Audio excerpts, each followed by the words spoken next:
Duterte.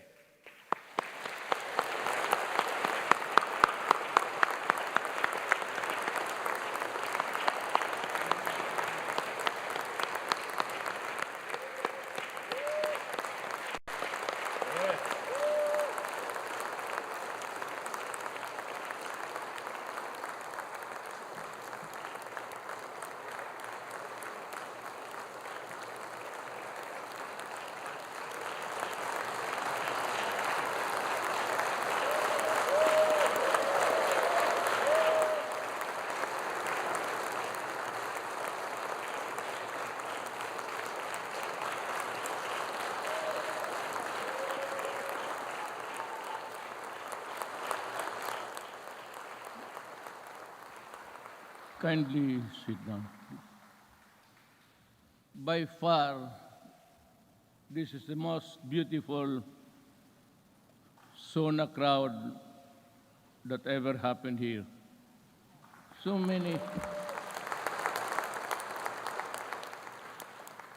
many beautiful faces, and you only have to guess when you see the full face of the person. Senate President Vicente Soto III and the honorable members of the Senate, House Speaker Lord Alan J. Velasco, and the honorable members of the House of Representatives, Vice President Maria Leonor Robredo, former Presidents Fidel V. Ramos, Gloria Macapagal Arroyo, Joseph Ejercito Estrada, the Chief Justice Alexander Gismondo, and the Justices of the Supreme Court, Executive Secretary Salvador Medialdia, and the members of the Cabinet, Dean of the Diplomatic Corps, His Excellency Archbishop Charles John Brown, and the distinguished members of the Diplomatic Corps. My fellow government workers, and of course, to my lovely wife, Hanilet, mga mahal kong kababayan,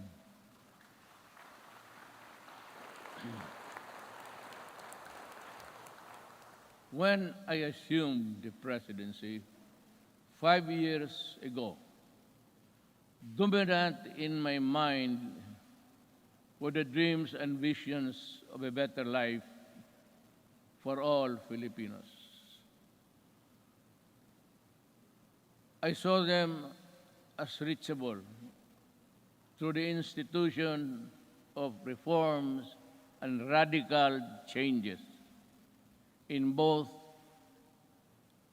in the structure of government and the mode of governance. Changes designed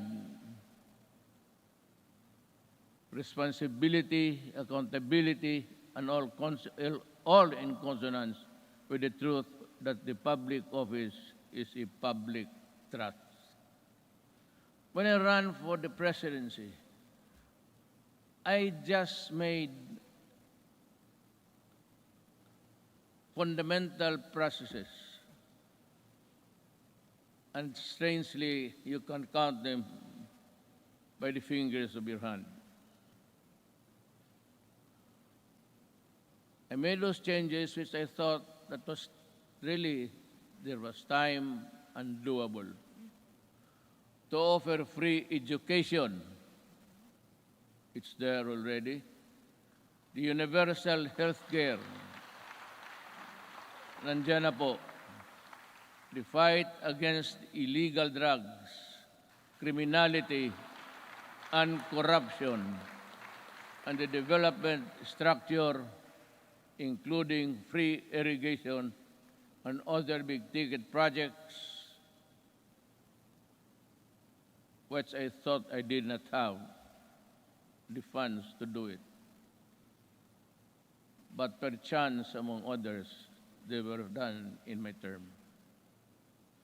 Today, as I approach my term, my end of my term, I have less visions but more remembrances.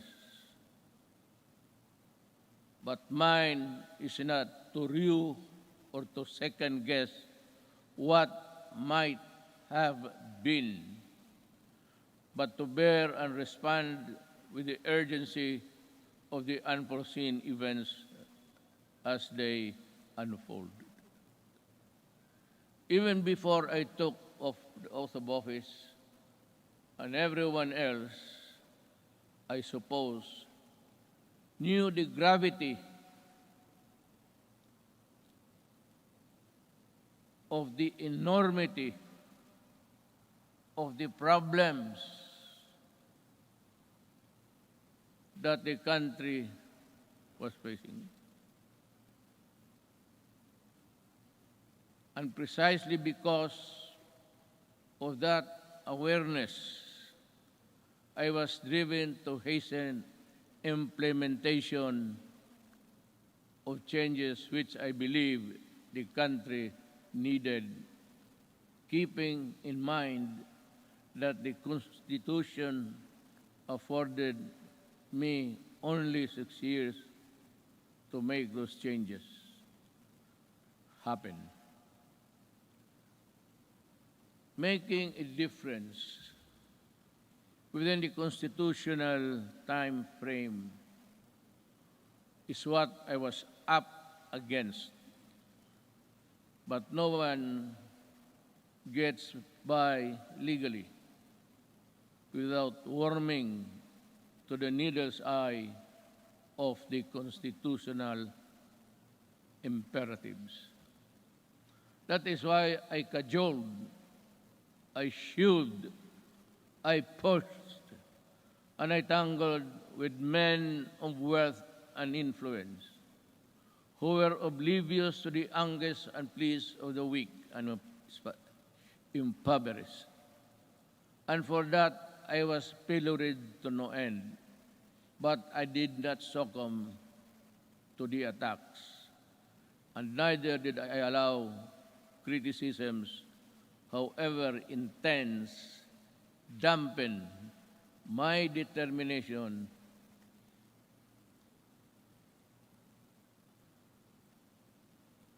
and initiatives, because my purpose was pure and unpolluted.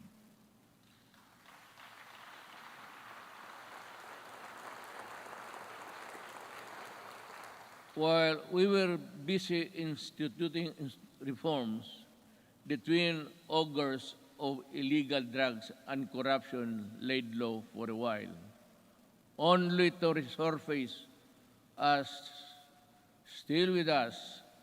And make no mistake about it, corruption is but another term of stealing people's money, dashing in its wake a nation's goals and aspirations. Due to the brilliant programs and excellent work of our economic managers and the extraordinary cooperation between the executive and legislative branches of government, our economy, with investor confidence, was poised to leapfrog from the company into the company of the world's fastest growing economies until COVID-19 pandemic stalled everything. Be that as it may, allow me this opportunity to extend my personal and the nation's gratitude to all those who selflessly gave their all in the fight against COVID-19, our health workers and other frontliners who risk their own safety.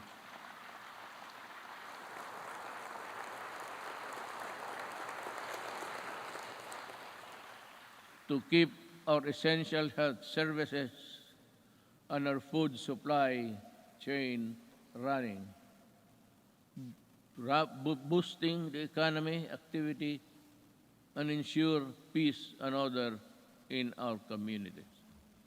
I would like also to extend my deepest appreciation for the generosity of the private sector who came to the government's aid in fighting COVID-19.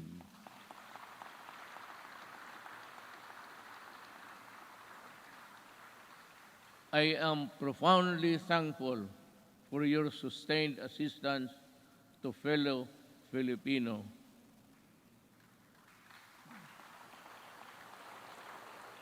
And amidst the same deleterious effect of the pandemic to our respective industries, let me assure you that the government is committed to assess the private sector to regain the commercial vibrance of the country prior to the pandemic.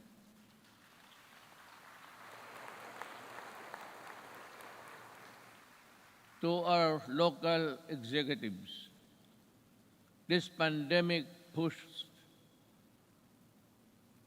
you to step up and deliver responsive assistance.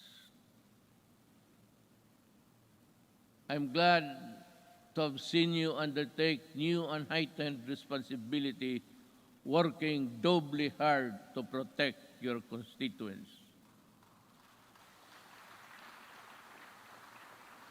To the international development partners who extended a helping hand amidst the global health emergency, the Philippines remembers your kindness and goodwill with sincere gratitude.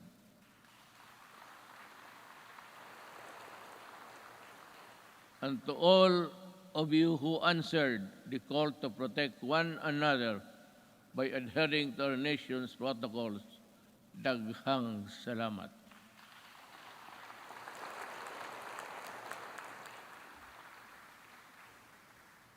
But then let me ask, perhaps you and to myself, what exactly is the state of the nation today? In the light of the pandemic which has paralyzed business activities and crippled even the strongest world's economies. So, where do we go from here? Looking back to our accomplishments. In my first Sona, I laid down with utmost commitment and resolve the overall direction of my presidency. A comfortable life for all Filipinos anchored on a people-centered approach to development and governance. If I remember correctly,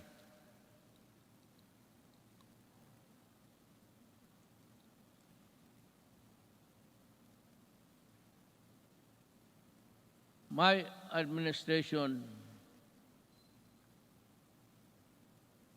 I said, will implement a human approach to development governance in our people's welfare in the areas of health, free education, adequate food and housing, environmental preservation, and respect for the culture.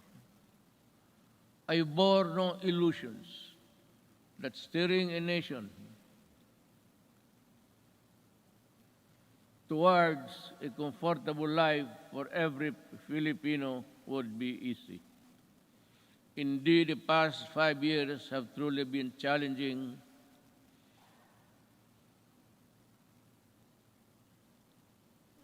and humbling.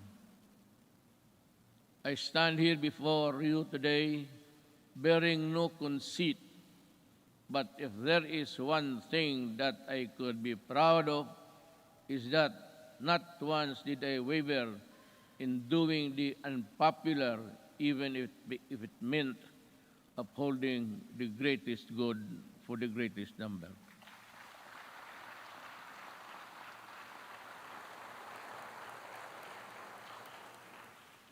Before I took office, our country was beset with communist insurgency scattered across the nation.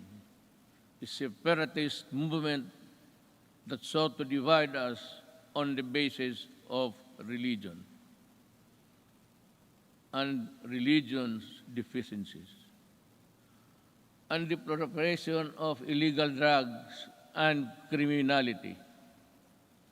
Our armed forces were ill-equipped to deal with internal and external threats, while the police force had been overwhelmed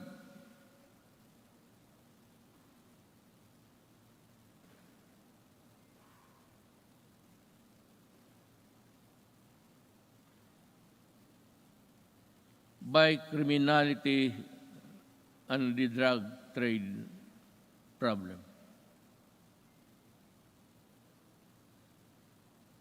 This is why I made it a priority to strengthen the institution, boost the morale of the men and women of the armed forces of the Philippines and the Philippine National Police and other armed services.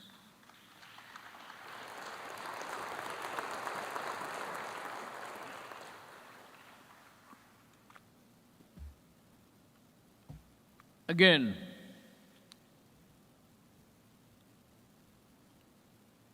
I thank Congress for working with the Executive Department in enhancing capabilities of the AFP and PNP through our modernization program.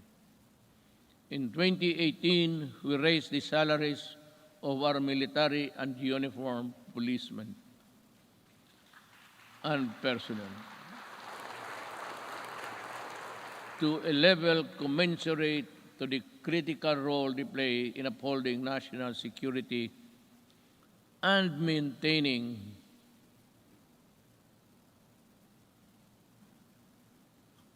order. I am asking Congress to pass a unified system of separation, retirement, and pension of military and uniformed personnel to maintain government fiscal flexibility and provide adequate benefits and remuneration to our men and women in uniform. This shall apply only to the new entrants of the military and civil. Hindi ho lahat. It cannot be that we have to pay so many,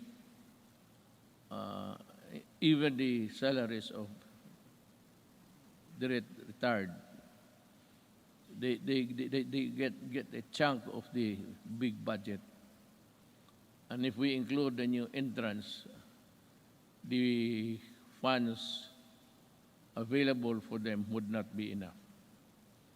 It is also high time for us to pass a law providing free legal assistance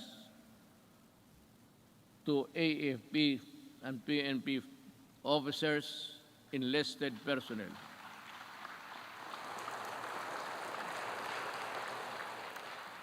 to help them from charges arising from incidents related to the performance of official duty.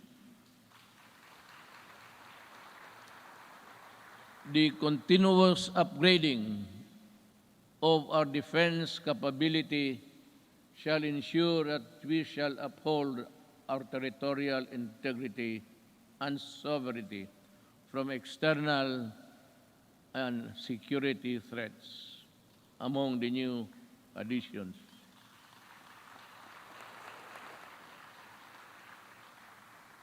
We welcome the country's two missile-capable warships to enable us to protect our seas by providing them with necessary equipment, by enhancing their professional capabilities, and looking after the families of the soldiers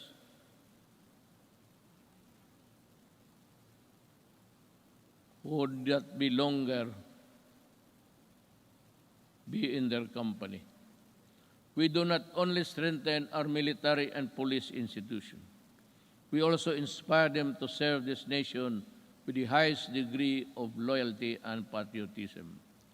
We enable them to carry out their mandate to defeat all enemies of the state, whatever the cost. Indeed, I am proud of the accomplishments of our troops in securing our nation against all threats to our democratic institution.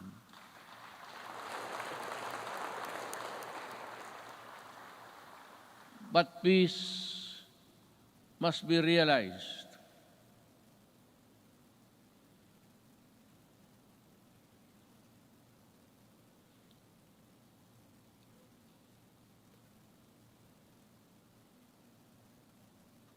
Peace and security is not only just a military concern.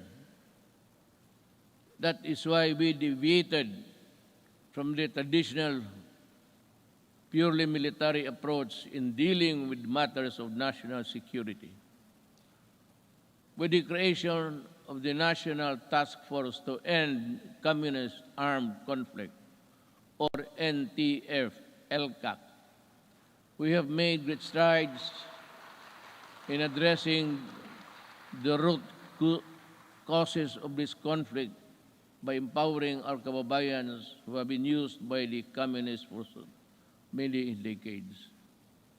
In our continuing effort to build state of safe and conflict-resilient barangays, we have worked towards the sustainable rehabilitation and development of communities where the communists used to operate. Through the NTF-LCAC, we invested in farm-to-market roads, school buildings, water and sanitation, health stations, and livelihood. Alam mo, kasali na tayo dito lahat. Always, every law or every regulation must pass Congress, of course, to the President. But sometimes, in our,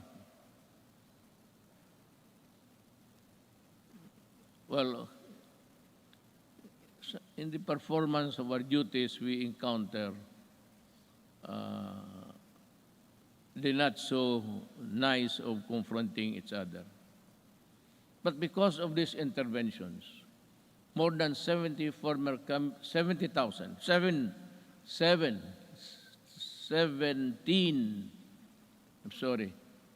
communist rebels have surrendered to government. They have returned to the folds of the law and are happily reintegrating programs or the local eclipse.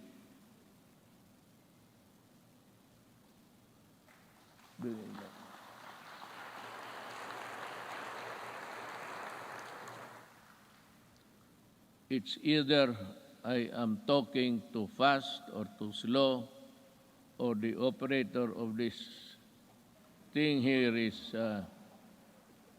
drowsy.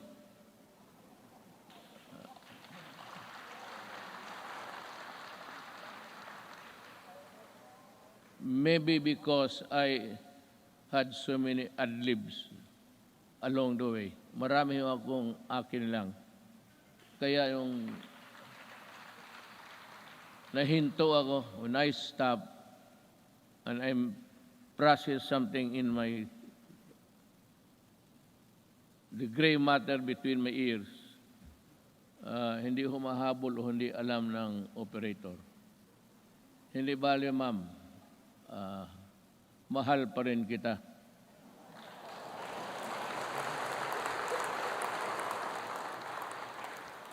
Lalaki ba ito o yung mga babae? Kagabi yung mga babae, sila? Sabihin mo sa kanila, magipagkita ako maya.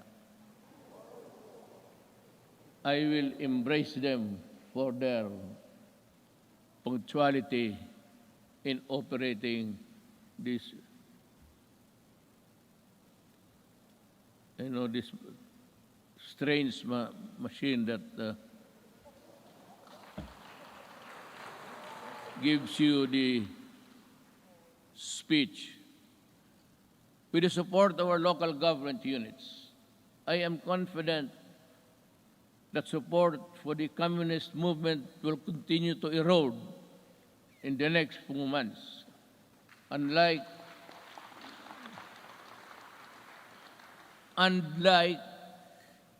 the decades-old Moro rebellion in Mindanao, we also bring an end to the armed struggle of the communists once and for all.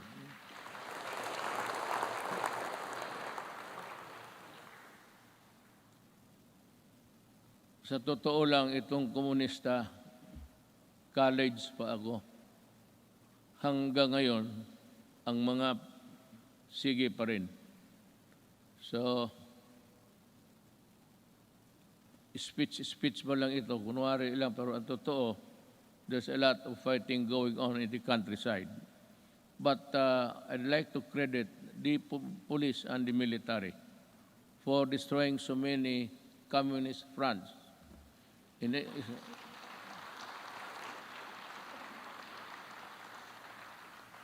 think they have destroyed more than 15 apparatus or the fronts of the Communist Party of the Philippines. Alam mo, mag-istorya muna tayo sa taxation. I'd like to be frank with you. Everybody in this country are paying taxes to the communists. The Communist Party earns billions, but pass on a little to their fighting men who die for an ideology that is so rotten and corrupt. They themselves are pocketing the money, and their children are studying in Europe and in other places, which I think none of you here can finance such journey. Yan ang masakit dito. They collect taxes, support season in Netherlands, and they do nothing but bad-mouth government and war dogmas and everything. Hindi na sila napagod. It's about 53 years in the making.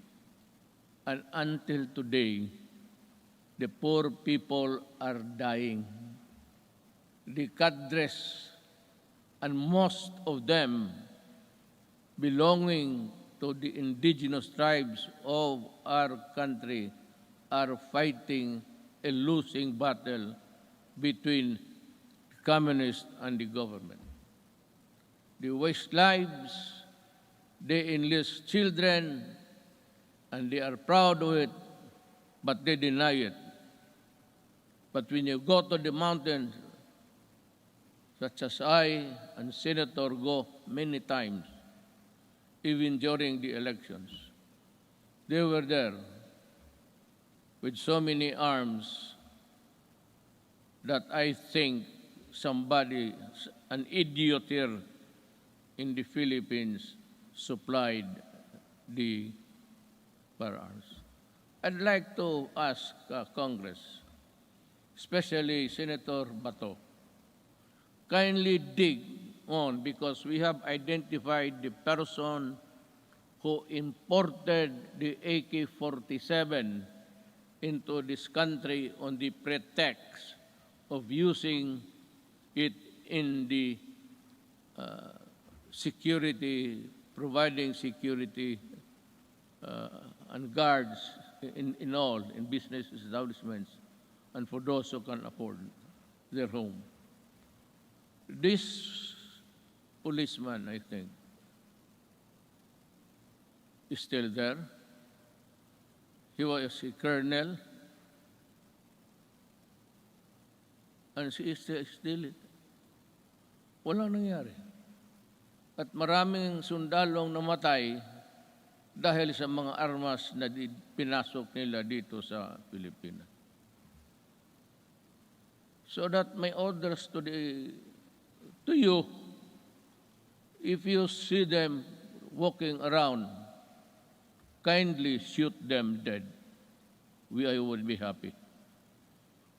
Anyway, you're already charged in the ICC together with me.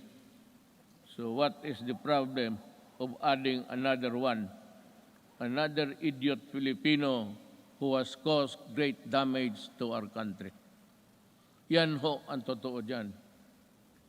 At itong mga pulis, but let me go back in time.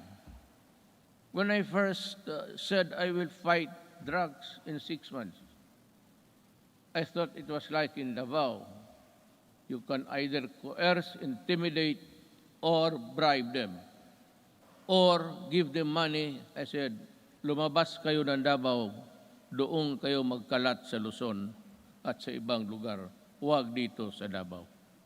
Naniniwala naman ang mga ulol at we were able to attain a sense of normalcy in the city.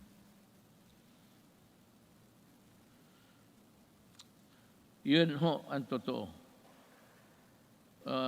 There are people charged with corruption and even going to prison for just maybe not telling the truth in their assets and liabilities. Nakukulong. Itong mga police were doing their thing, their drugs. They were the manufacturers and they were the distributor of drugs.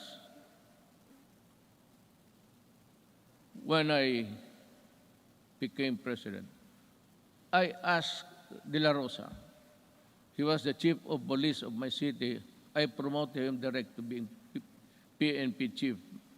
4-star na kaagad, automatic. But I told him and the others, look for the enemies. Look for where they are. And if you find them, destroy the apparatus.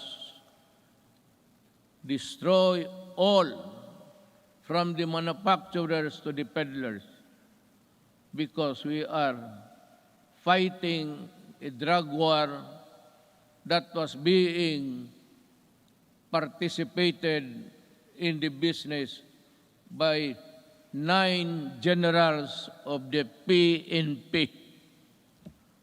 Kaya yan ang sakit sa loob ko. I did not know that I was fighting my own government. Customs and everyone else were facilitating the importation of drugs. And one importation, as you can see it every night on TV, the police now sees about almost $1 billion worth of drugs every day. And if you look at the 888, there are about 1,000 Filipinos arrested every day by the police in connection with drug trafficking. And that is why I go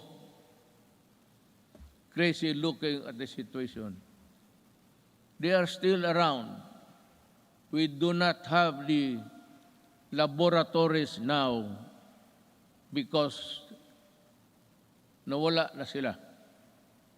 At itong naiwan ngayon are doing the importation.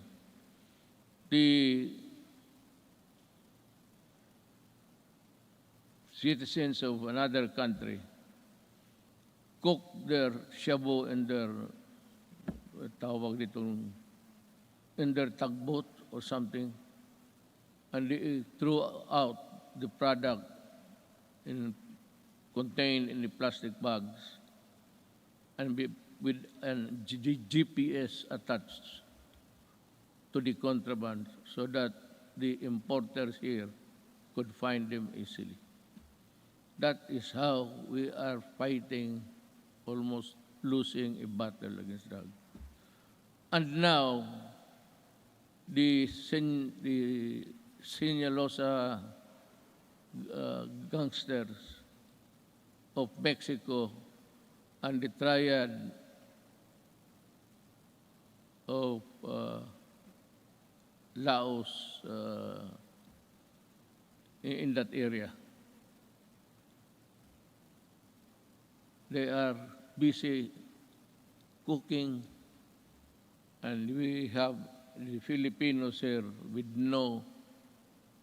nothing in their mind except to destroy a nation, distributes them. That is what I said. I've been asked the question, and several times I gave the answer. I am a Filipino, and I love my country. I do not want my country in disarray because of drugs. I do not want families break up and become dysfunctional. Yun ang masakit sa akin. If you want to destroy a family, look for a way of the member or a resident of that family home. Biglang mo na droga. Pag nandyan na yung droga at they are hooked, and that is the end. Sometimes families are separated because of drugs, becomes dysfunctional, at yung mga masawa magpunta doon sa abroad, ika nga, to look for jobs. And you know, in the Middle East, I am not attributing it to any particular country, but there are tribes in the Middle East who are employing our Filipina citizens, and they are uniform. Everybody who comes here home asks them how many hours of sleep they have. They said it's only 3 to 4 hours. And the food is hagwas. And they sacrifice because they send money to the families back home. And thinking all the time that the money was spent usefully, only to realize when she comes home that that family has already dispersed to nowhere. Bakit yan? Because itong mga durugista sa baba, itong peddlers, itong basurero, tawag, it's street lingo. They look for families na may mga nanay, tatay nagtrabaho, ang tatay or nanay nagtatrabaho sa abroad. And to think na iniiwan nila ang mga anak nila kung saan-saan na lang to their neighbors at a tender age of 3 to 4, 5, it breaks your heart. iiwan lang nila sa kapitbahay kung walang mga relatives. And then, when they come back 4 years after, they now realize that their young sons and daughters have gone into prostitution because of drugs. And their boys or the male are nowhere to be found and into the drug business also. Yun ang pinakamasakit. Masakit sa akin na ang Pilipina pumunta doon para magtrabaho because sexual abuse in some tribes in the Middle East have this notion that if you are a slave or you are a paid person working for them, sexual abuse becomes part of the territory. Kaya dyan ako pumuputok at nakakita ko yung mga pamilya na sira. And to think that they labored without sleep, eating, I said, garbage, and not being allowed to go to their own church to pray, well, that is prohibited by them. And we have been, just because of their money that they get, we just look the other way around, but still being, bothered every night and day. What will happen to the next succeeding group of. That is why I have in this speech, I talk about slavery. Pero yan, magprangka ako I will never deny, and the ICC can record it. Those who destroy my country, I will kill you. And those who destroy the young people of our country, I will kill you. Talagang nangyayariin kita because I love my country. You can do it the legal way, but it would take you months and years. And you know what? The statistics I just learned the other night, that plenty of those who are in the middle class have been released from prison despite the fact that they are charged of trafficking which is non-bailable, and most of them are out. Babae pati lalaki ang kaso. And that is why I said, I toyed with the idea. I said, if there is still space, with due respect to the Senate President, he is a good man. He can become a good Vice President. He is holy. Ngayon, hindi na siya nahuhuli. Noon, huling-huli siya. But with due respect to Senator Soto, who's also running for the Vice Presidency, he is a capable man, a good man, and a Filipino.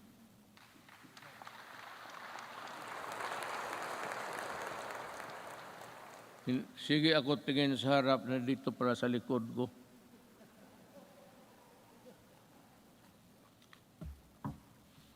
You know, when you are old, I've been in politics, mayor for 23 years, 5 years as a congressman dito. I work here. And 4 years working as vice mayor for my daughter, Sarah. And the presidency. I have been in politics almost 23 plus 4 plus 4. Almost 40. Kaya hindi ko na malaman ang seat arrangement dito. Hindi ko alam na noon pa ang mga Senate President pati. Butit na lang hindi ko sinali si Velasco. Baka hindi na ako makabalik doon maya. Ibale, diretso na ako uwi. I have said many times before, the bloodshed caused by the separatist movement in Mindanao is all about correcting the historical injustice suffered by the Moro people. Since the period of colonialization, with the help of Congress, we were able to pass the organic law for the Bangsamoro Autonomous Region in Muslim Mindanao.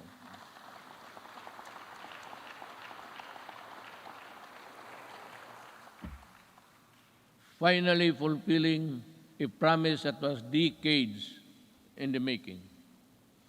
Our victory in Marawi is also a testament to how the Filipinos' patriotism is far stronger than any extremist group. As I have said before many times, there is no room for lawlessness in this country.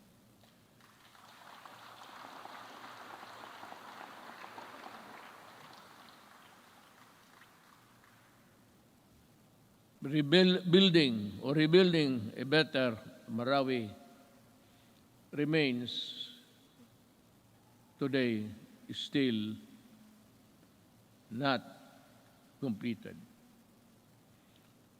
To Task Force Bangon Marawi, we need to race against time, and you have to finish the necessary work for to rehabilitate the war-torn city and bring back its families back home. Now, let me talk again about the drugs. I was just ahead because I was talking something else. Nag-segue ako.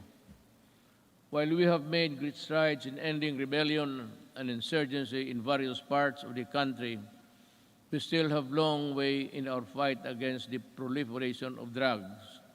This problem has hounded our country for several decades, destroying families and degrading the moral fiber of our society. When the assumed office, I committed to end this problem at the soonest possible time. We launched an unprecedented war against illegal drugs and to destroy their apparatus. That permitted every level and sector of society. We waged war on the manufacturers, the financiers, the suppliers, the peddlers, and the entire syndicates, and more importantly, their protectors in government. We have rescued and reformed drug dependence because of their idiotic sense of decency. While interventions and building facilities not only for the rehabilitation, but also to prepare them to reintegrate into society. Our unyielding campaign led to the surrender of millions of drug dependents and neutralization, capture, and prosecution of thousands of drug personalities. The dismantling of illegal drugs and syndicates and the drug laboratories, the extensive drug communities down to the barangay level, and the cutting of narco politics. You know, allow me a little bit of your time. Wala naman siguro kayong lakad ngayon. Unless you want to, unless you have this appointment with, I'm sure hindi babae yan. That would be a sexist statement. Kung nagmamadali talaga, halos tumatakbo, babae yan. Kung naglalakad lang na natural, medyo less important yan. Ganon yan. Pero dito wala. I'm not making any success. I'm just saying, the truth. What is the truth? It's there for all to see. Let me talk about our quest for infrastructure development. 5 years ago, the first thing I made sure was to increase our infrastructure spending to an average of 5% of the country's GDP. This is significantly higher than infrastructure spending of each and past 4 administrations. Thanks to the comprehensive tax reform program that enabled us to fund critical infrastructure projects, today we can see the tangible results all around. MRT-3, with its frequent breakdowns and unloading of passengers mid-rail, was a horror. That was for the daily commuters to endure in the past. Now, MRT-3 no longer unloads passengers but to their destinations. The waiting time between trains had been significantly reduced to 10 trains running at only 30 kilometers per hour before. Now MRT runs 23 trains at 60 kilometers per hour. We have taken away the misery of public commuting. We also pursue the completion of the LRT to East Extension Project by extending Line 2 and adding 2 more stations. We have reduced travel time between Manila and Antipolo from the usual 2 to 3 hours to only just 40 minutes. Thanks to our partnership with the private sector, we are able to open Stage 3 of the Metro Manila Skyway in January this year. This decongested EDSA and other major roads in Metro Manila. On Independence Day last month, we also inaugurated the Kalayaan Bridge, part of the BGC Ortigas Centerlink project, which will reduce the usual 1-hour travel time between the 2 business districts in just 12 minutes. Beyond Metro Manila, we are pursuing several high-impact projects that will be completed within my term and perhaps in the following years. It's a question of money. Just this July, we inspected the newly built passenger terminal building of the Clark International Airport. The new and modern passenger terminal is equipped with the latest state-of-art technology. This can accommodate 8 million passengers, alleviate air traffic congestion at the Naya Airport, as well as serve a major growth driver and gateway to northern and central Luzon.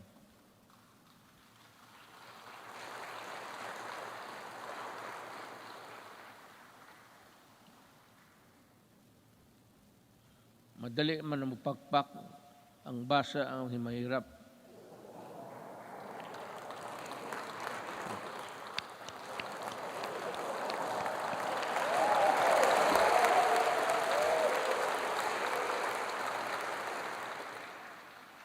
To help promote equitable development, we also completed several roads leading to important trade corridors. Last year, we completed the construction of the Poro Point Free Port Zone Road in La Union, which improved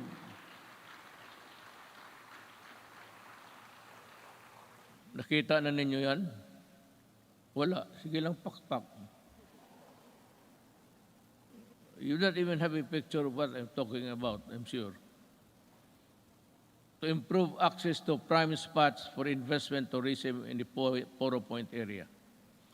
We also completed the Junction Lanao Pagadian Zamboanga City Road, which will provide easier access to farms and easily transport their agricultural products at low cost and in great quantities to industries and economic zones located in Diplahan, Zamboanga, Sibugay.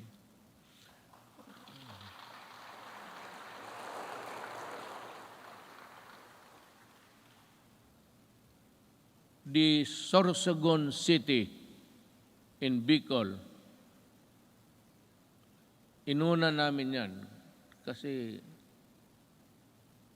mahal ko ang mga Bicolano.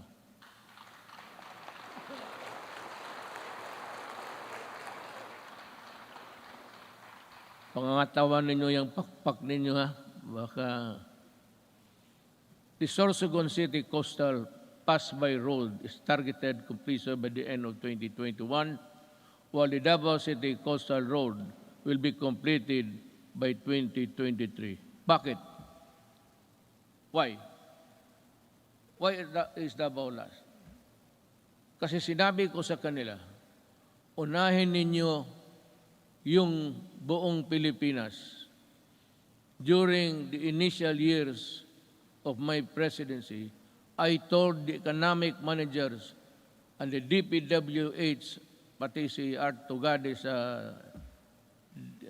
transportation, unahin ninyo ang Luzon at ibang areas sa Mindanao. Do not look into the political entrails of this city and other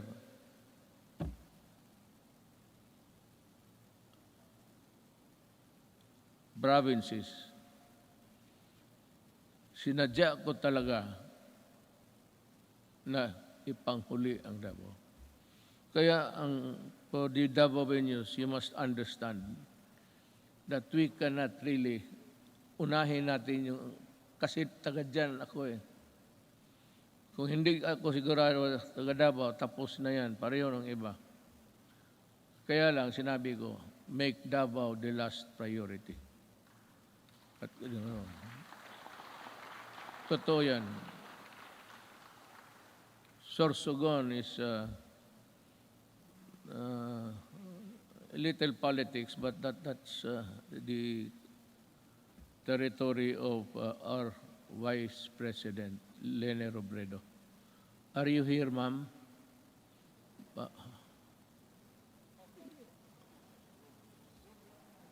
Zoom.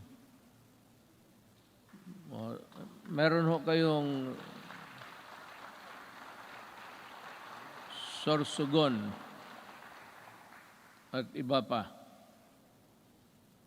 We have inaugurated new highways and roads and skyways. We have bought new trains, and these are a testament that we have greatly eased the grueling experience of traveling and commuting. And to sustain our momentum in infrastructure development, I have directed DPWH, DTR, NEDA, Department of Finance, and DBM to be on full speed to ensure that our flagship project will be completed within my term, especially those that could help disperse economic activity outside of the densely populated Metro Manila. I thus earnestly call upon our LGU and private sector partners to help us speed and go for the earliest realization towards our flagship project, infrastructure, and others. Let me dwell about governance. As we improve the connectivity, we work towards greater convenience for our travelers. We have extended the validity of the Philippine passport to 10 years to lessen the burden of our traveling travelers and OFWs. We have also gone beyond merely addressing the 3 million backlog of the driver's licenses in 2016. We also extended for the new cars the validity of the driver's license to 5 years, and addedly, we shall begin the issuance of these driver's licenses within 10 years, which would be good for 10 years if there is no traffic violation. So, punta ka doon sa LTO, maybe you have a good sight. Merong ano yan eh. I think there's an examination there somewhere to test your ability to drive safely. And you go back 10 years after, and you think that you still have the good sight, and your reflexes are still good. 10 years, maraming banggaan yan. Sigurado ako. You know, after 10 years, after 5, there should be a stricter measure to issue the 10 years validity of a driver's license by imposing stringent requirements to test the essential functions of eyesight, then the hearing. Yung iba, hindi na nakakarinig ng serbato eh. And so, I have to, 10 years is too long. So I like it. It's good. But we should have, as I said, in 5 years, we should go there for a medical makeover. Tingnan lang kung kaya pa.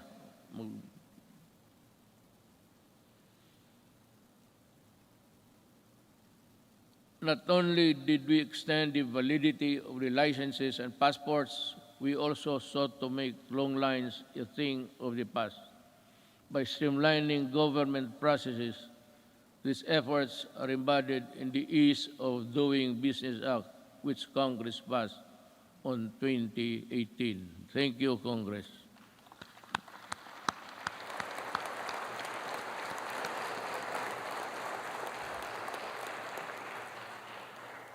Sa inyo yun. Ako ang nagpirma pala. Ako nag-execute. Pakpak rin kayo.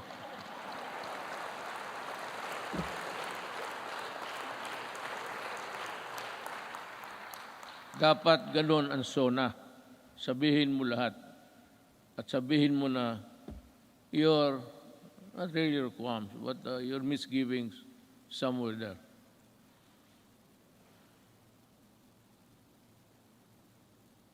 Transactions will be further streamlined with the rollout of the Philippine Identification System, or the PhilSy, to the Philippine Identification System Act. With this, we hope to facilitate better access, better services and access for all Filipinos, even in the far-flung areas.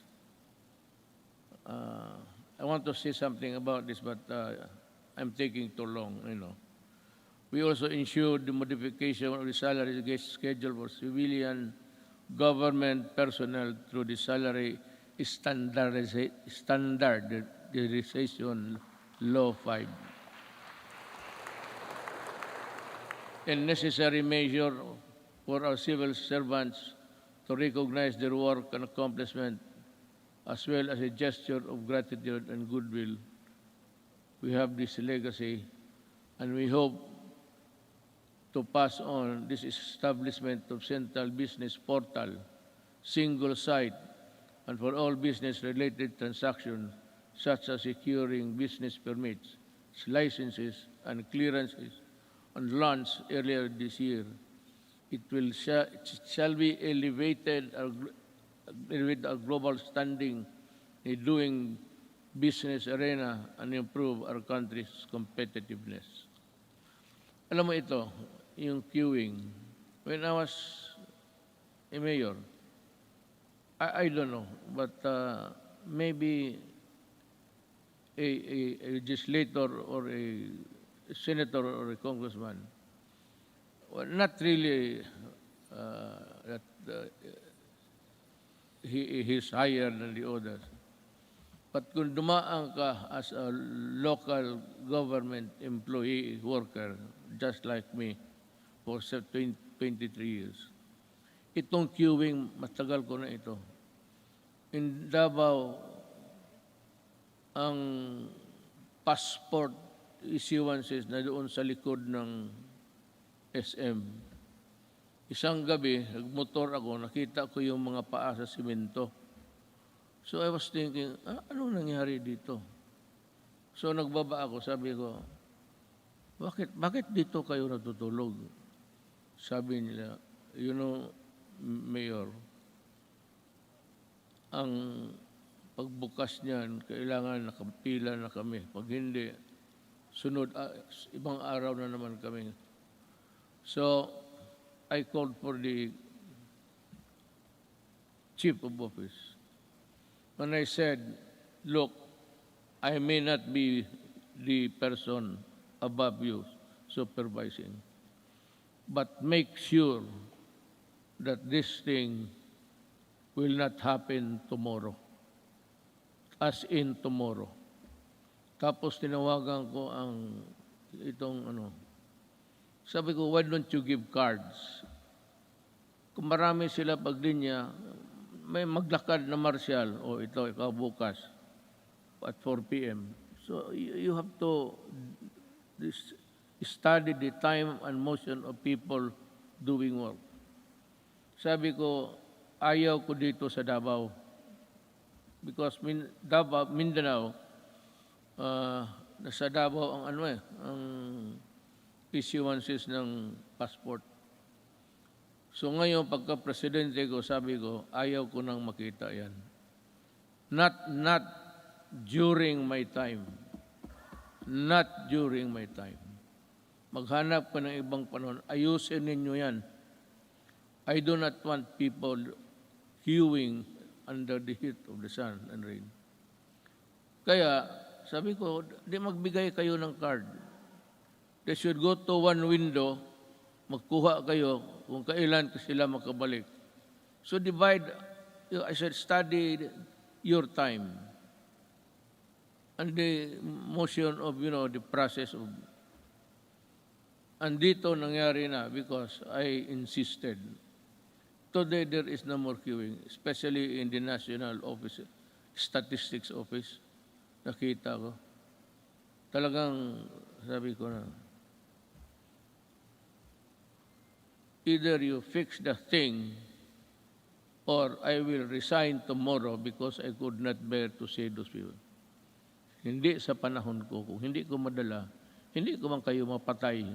Hindi ko kayo mabugbog. Ako ang alis sa gobyerno. Sabi ko, ayusin ninyo yan. Hindi ko gustong makita yan.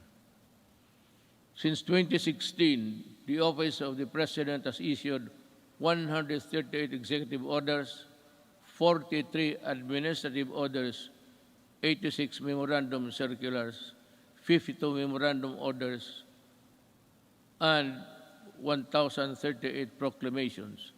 These issuances have been integral guideposts government administration and development agenda. The Office of the President has demonstrated careful stewardship of the power by initiating reforms.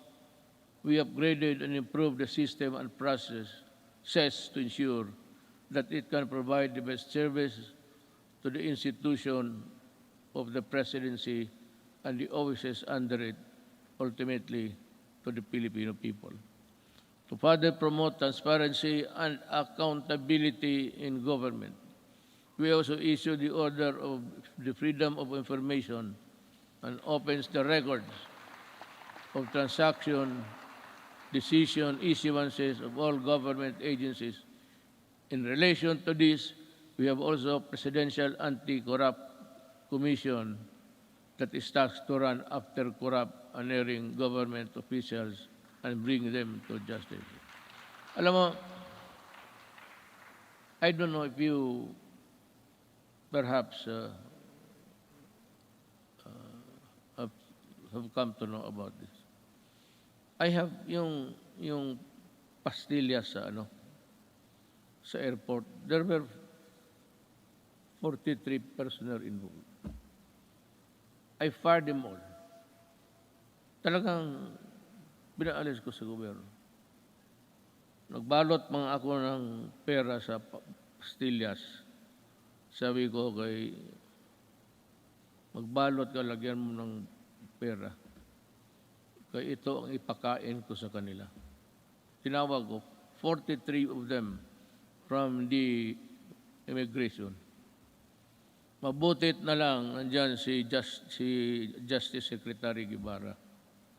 So, that prevented me from doing it because kung hindi siya dumating, and I never expected him to be there, bigyan ko isa't isa yung papel at ipakain ko talaga yung pera sa kanila. Gusto mo ng pera, kainin mo. That is the best way. Then you fire them. Customs 73 plus 42, and every day you have we have dismissed about 200 government personnel. But some I did not allow the publication because may mga pamilya eh.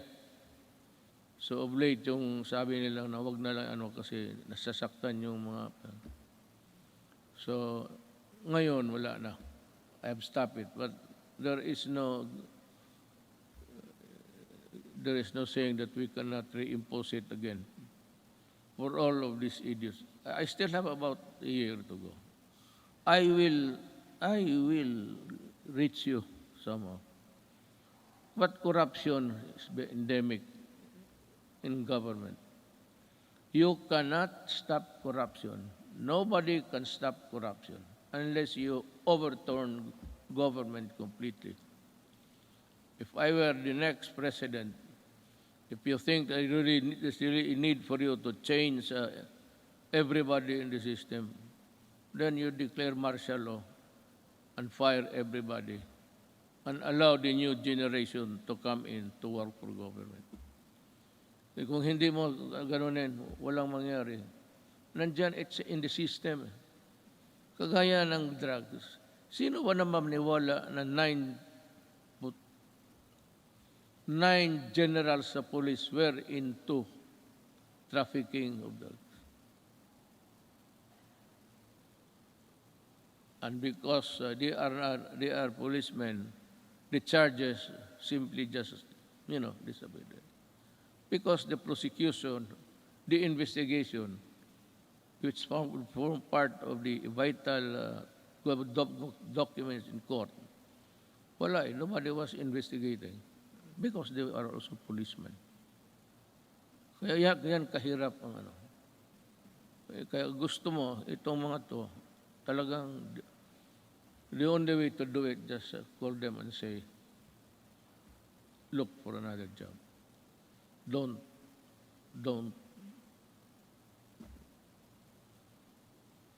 Ganon kahirap. Now, let me pursue my talk with the foreign policy of the country.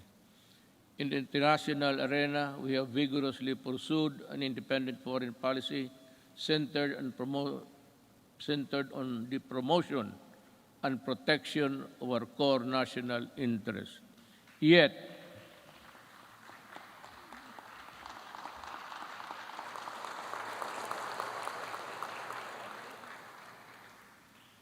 sigurado kayo sa pinakpakan ninyo? I was just laying the predicate of what I'm going to say.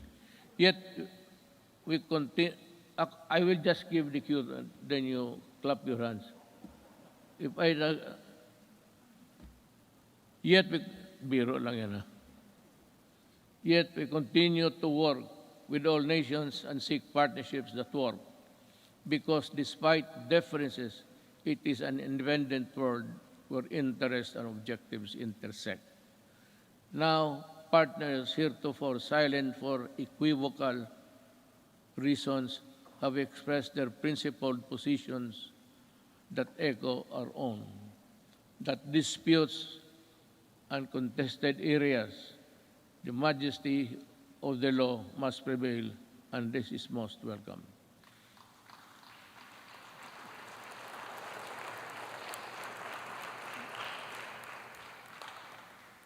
To our friends in ASEAN and around the world, thank you for supporting my government, my country and people, where it truly matters.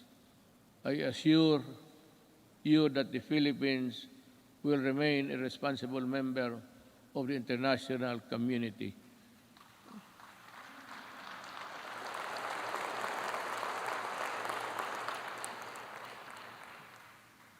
And we will work with you to achieve our shared objectives. But no mistake, make no mistake rather. Gone are the days when the Philippines decides and acts in the shadows of the great powers. We will assert what is rightfully ours and fight for what is rightfully due to the Filipino people.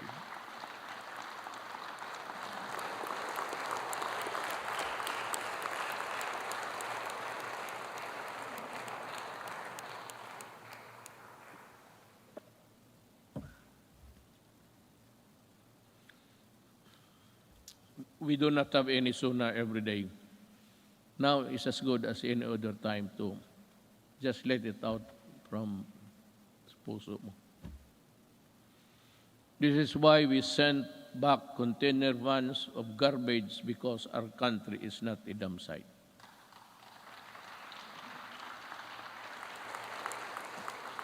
And the first country to do that, hindi ko alam kung bakit, ang Canada. And the container was there for 3 years because hindi alam ng port authorities kung anong gawain nila sa garbage. And I said, isauli mo. I want it done tomorrow. Those containers must be out of our country. Pag hindi kayong lahat, all of you in custody, I'll fire you. That is a good ground for dismissing people for accepting the garbage. Kaya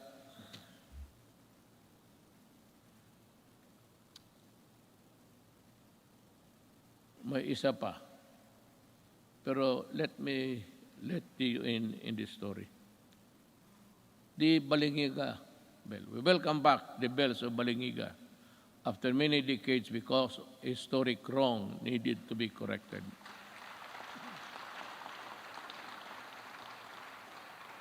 The deal was, I would say, I am in bad faith.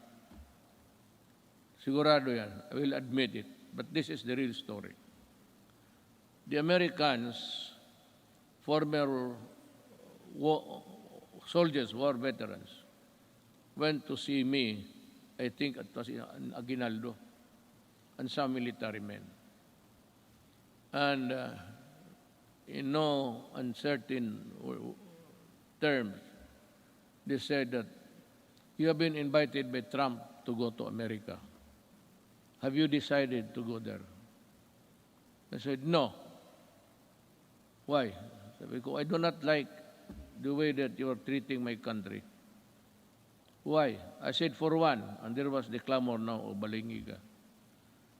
You return the bells of Balingiga. So that's a war really sacred also to the soldier. Then it is more sacred to us. in addition to the religion, the Roman Catholic Filipino Church, the church. Sabi nila, why would to make a deal? Si Hogan, he is around. He's a CIA agent. Sabi niya, isauli namin, pupunta ka, because I said earlier in my presidency, there will never be a time that I will go to America. Itong mga media mahilag mag-udyok eh. Ganon, bakit ka hindi punta? O arte mo lang yan. Sabi ko, then you watch me. Gusto ninyong malaman. Sabi ko sa Amerika, yes, I might consider going to America. So, well then. O sabi ko, work on it. Ano in just 2 months' time, they told me that the ship carrying the Balingiga bells are on their way. To deliver it to Quezon. You remove it, you put it back there, kayo mismo. So tulong-tulong sila doon, nabalik na. Hogan said, so when are you going to go to America? So I do not have the time. But I will go there. Nung malapit na, hindi na talaga ako pumunta. Well, how about your promise? Well, I lost time to do it. I cannot do it now. Pero talaga, in my mind, and the Americans might know it, there was never in my mind a trip to America. Ngayong Balingiga, sabi ko,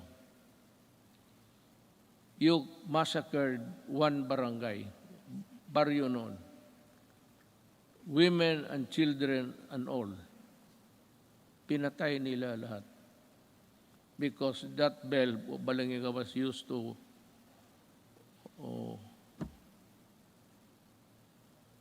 call the people for prayers, ganon. Sa simbahan yun eh. So yung ginawa nila, every time it is used, the Americans knew that it has a great significance to the Filipinos, the Balingiga. After the massacre of one barangay, how many at the time, we would never know. But it was said, isang baryo. No barangay ngayon, baryo noon yan eh. Barrio is an American word. The barrio.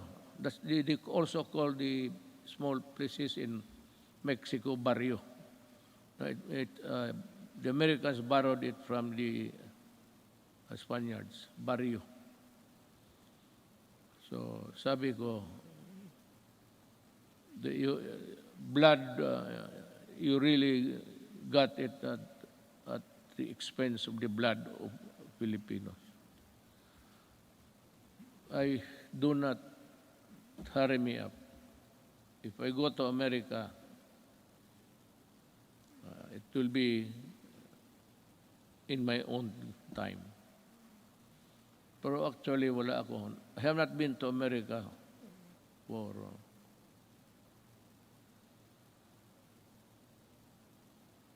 almost 10 years, 22 years. I have not visited America, and I do not have the intention of visiting it anymore. We called on the world to dismantle the heinous kafala system. Ito ring isa. Because the Filipino is no slave unto anyone, anywhere. And there is no room for modern-day slavery. We help start a new global civil rights movement for the migrant worker. and we asserted the arbitration ruling on the South China Sea clearly and in no uncertain terms, bilaterally, and the ASEAN, and finally at the United Nations General Assembly. And let me talk about that. I said in the September of last year, the arbitral award is now part of the international law and beyond compromise and beyond the reach of the passing governments to dilute, to diminish, or abandon.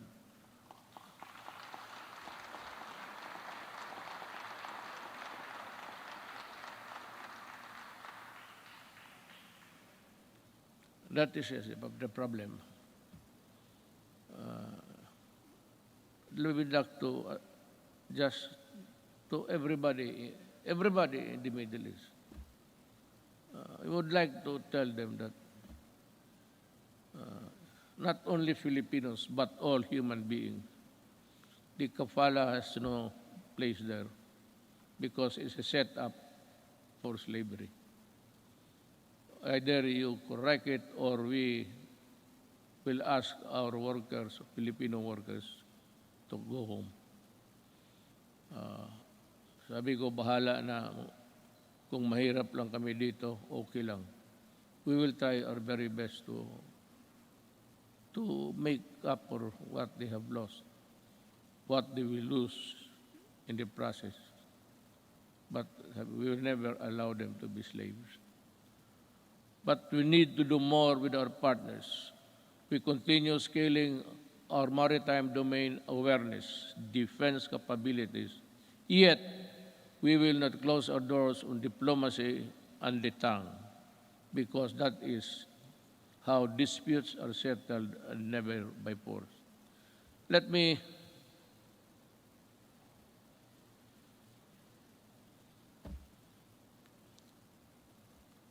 alam mo, I respect the opinion. You should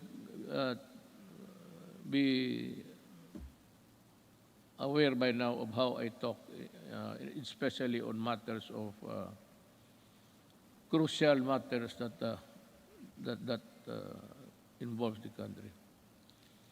Ito bang arbitral ruling? I've said it I think in the later part of the speech. I said that what's your problem in the arbitral ruling? America and some Filipinos, brilliant Filipinos, I would say, keep on pushing for something which I really do not know. I have made a speech before the UN. Nakasump lang rin, nandito lang ako. Hindi ako pumunta doon. But in that speech, I laid down the bare, sabi ko, ng ating administrasyon. Ano pa ang gusto ninyo? What will I do with a document that is not bind China because they were never a part of that arbitration? There was really no arbitration at all because it was only the Philippine side was heard. Well and good. But ito ngayon, that there is the arbitral ruling, you know, I do not want to insult these people pushing me for something more than what I can handle. At anong gusto nila makipagira? Do something. What do something? Do you want war against China? Well, I'll tell you, even on the coast beach of Palawan, before you can take off, the missile of China would be there in about 5 or 10 minutes. It would be a massacre if I go and fight a war now. We are not yet a competent and able enemy of the other side. So what I did was I was just being nice to them. But for some people to say that I was helped by China in being president, these idiots, really. I will never, never do that. Hindi na bali ako, hindi ma-presidente, hindi talaga gagawin yan. To be, what? Receiving money from China to buy votes? They say that they help. Maybe in some Chinese communities, the gossip going around was that support Duterte. But the whole of the Chinese community in the Philippines went for me. Why? Kasi sa Davao nung mayor ako, ni minsan hindi ako tumatanggap baski Christmas gift. Dito dito sa Maynila, presidente ako ngayon. Maraming magpadala ng baril, kung ano dyan, gobset. Sabi ko, isauli mo yan. Yung mga relo, itong aking relo, it's IWC. This is only 300,000. But the patik that has come way me, sinauli ko talaga, return it. O pag hindi, itapon mo sa Pasig sa harapan nila. Hindi ako tinulungan ng China. Nag-usap kami ng China civilly, but after election. And after election, I was a good friend of presidency. Until now, when the pandemic struck, the first country I called for help was China. President Xi, sabi ko, President, we have no vaccination program here because we do not have the vaccines. We have not been able to invent one. We might have a hard time. He said, no, it's okay, we'll send you. And he sent us, I donated about 1,500,000 of vaccines. Ganon, kaya sabi ko, ako, lalo na kami mga Bisaya, mabigat sa amin yan, for us Bisayans, yung utang na loob, mabigat talaga yan. Hindi mo mabayaran ng pero pag may utang na loob ako sa iyo, you can be sure that I will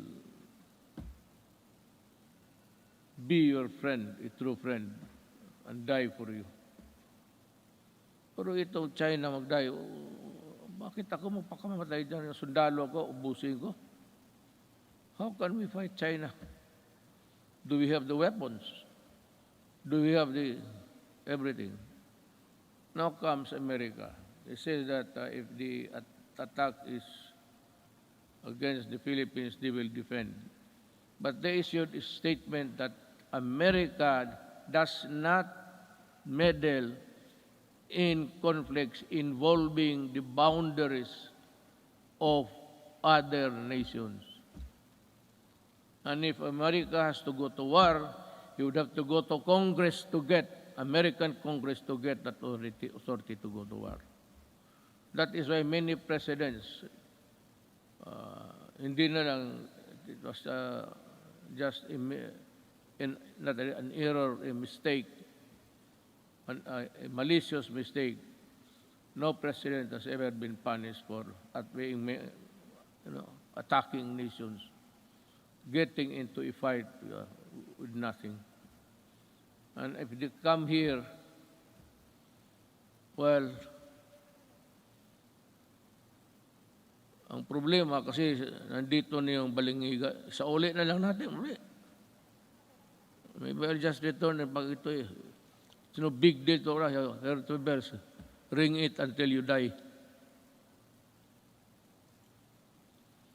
Fulfilling my promise to our coconut farmers and the Filipino people, my administration has worked with Congress to pass the Coconut Farmers and Industry Trust Fund Act.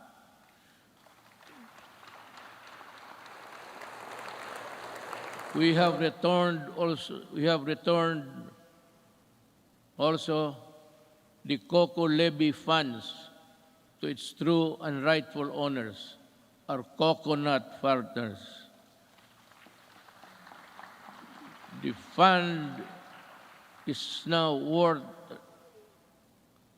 estimated to be 75 billion, which will be utilized according to the plans and programs in the Coconut Farmers and Industry Development Plan for the direct benefit of the Philippine coconut farmers and the development of the coconut industry.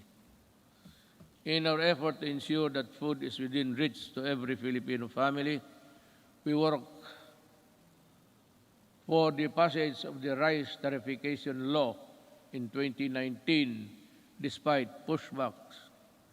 This resulted in the stabilization of rice supply and food prices and the proceeds from the tariffs that enabled us to provide our farmers with modern machineries that increase their yield and sustaining growth agricultural production. We also fulfilled our promise to improve free irrigation. That was the first promise I made in San Miguel, Bulacan when I was campaigning. The farmers invited me to go into the farms inside San Miguel, Bulacan. And we had a sort of a meeting, and the first thing that they were complaining about was the severity of the irrigation that they have to pay 5,000 every month, every year. So sabi ko, I will work on it. Free Irrigation Service Act of 2018 is a product that now lowers the cost of agricultural production, especially for poor farmers. We also work to ensure that households have adequate supply of clean water, potable and affordable water. It's more than a commodity. It is vital. It is a vital public good. This is why I used my political capital to fight vested interest behind disadvantageous water service contracts that burden consumers with unjustified water rights prices increases with the signing of this concession water agreements. Concessioners consumers will be protected at least until 2037. Ganito yan eh. There is this concessionaire, dalawa. Ayoko na lang I will not mention names. Pero this is really what happened. Ang dalawang concessionaires, one in the south and the other one is north,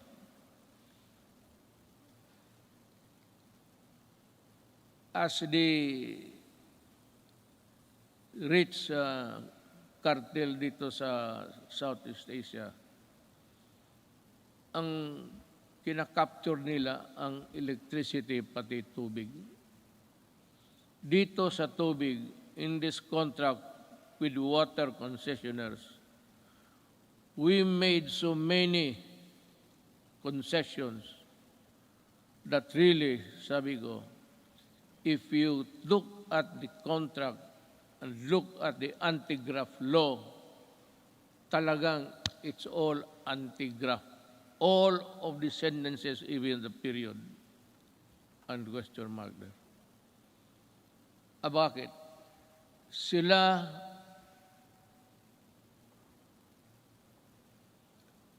walang problema sa tax because the people, consumers, will pay the taxes for them. Sila kung malugi, sabi na, hindi nila kasalanan, and we can think of it through not of their own fault, sabi doon, bayaran natin sila malugi. We pay for the tax corporation nila at sila ang mag-decide kung i-increase nila o i-decrease nila ang water prices. The regulators, itong mga regulators sa Pilipinas, walang magawa and they acceded to the contract. It was really, I do not know how to put it. Kaya ako nag-pardon, di ba nagmura ako? Sabi ko, biro mo kung malugi sila, babayaran pa natin. Tayo ang corporate tax nila. Tayo ang magbayad. And it's a cartel that service concessionaires are part of the cartel of Malaysia and Indonesia, and they form part of that mother corporation. Itong mga sa Pilipinas, pati Malaysia, Indonesia, they are just, kumbaga sa storya, chapter lang yan sila. It's being controlled up by the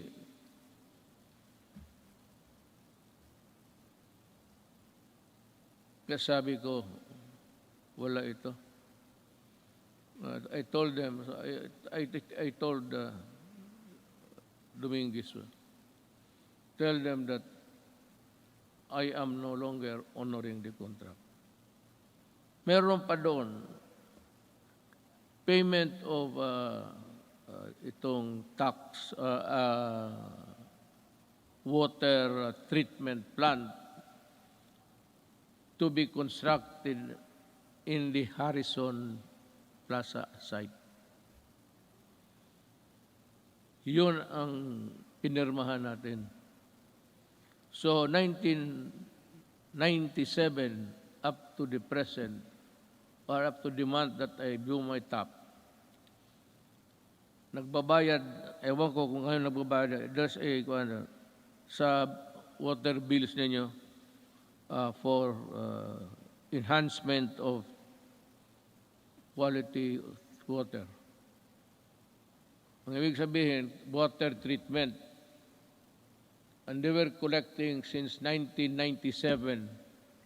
So until now, how much of the Filipinos' money are with them for nothing, not even for a song? Kaya ako, if there is something, hindi naman proud, but if there is something someday that my children will say, what have you done for my country? Sabihin ko, sila. Talagang inupakan ko sila. Sabi ko, ayaw ninyo? You do not want it? Well, okay. I will just confiscate your system and call the military to operate it. I will exercise the eminent domain and expropriate all of your assets here. Kasi gagawin ko.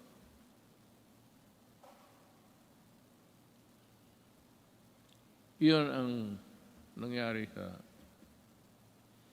So that sinabi ko sa military in one of our meetings immediately after that incident, I said,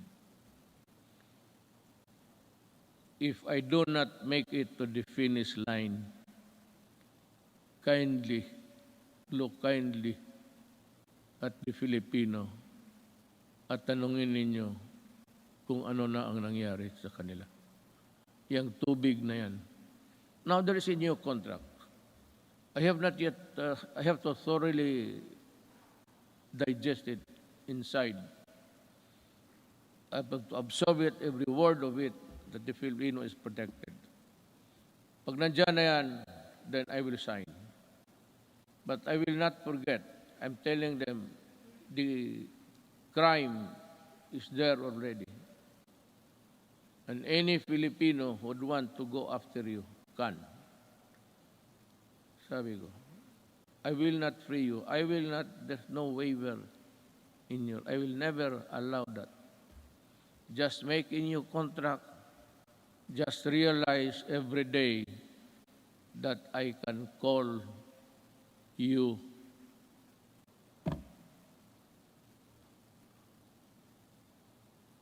Itong frequency ng ABS-CBN, yan ang pinaka-ideal kasi, frequency is everywhere. But there is a spot, kung sa golf is a soft spot, na maganda yung... Wala akong problema sa ABS-CBN. They got my money, I'm not for that. They wanted to return it when the case blew up, but they printed all the garbage, including my daughter as a drug trafficker. Nilamon ko na lang lahat yun because I never wanted to appear vindictive. But itong they are cheating government by the billions in taxes. And they still want that frequency because yan ang pinapag-awayan. No. I will give it to a Filipino na gustong magawa ng tamang unpay because isa ABS-CBN, even their equipments were imported tax-free. Kaya talaga ako hindi magpapayag. They still owe government billions. In the contract dyan sa nakalagay doon 4 hectares. So ang binabayaran nila 4 hectares sa property tax. Suppose occupying 40 hectares. That complex there. Pero ang ginamit nila na papel, yung 4 hectares, yun lang ang binabayaran nila. Kung hindi ba naman, kaya ko sila inaway. Well, our micro, small, and medium enterprises, or MSMEs, constitute 99.6%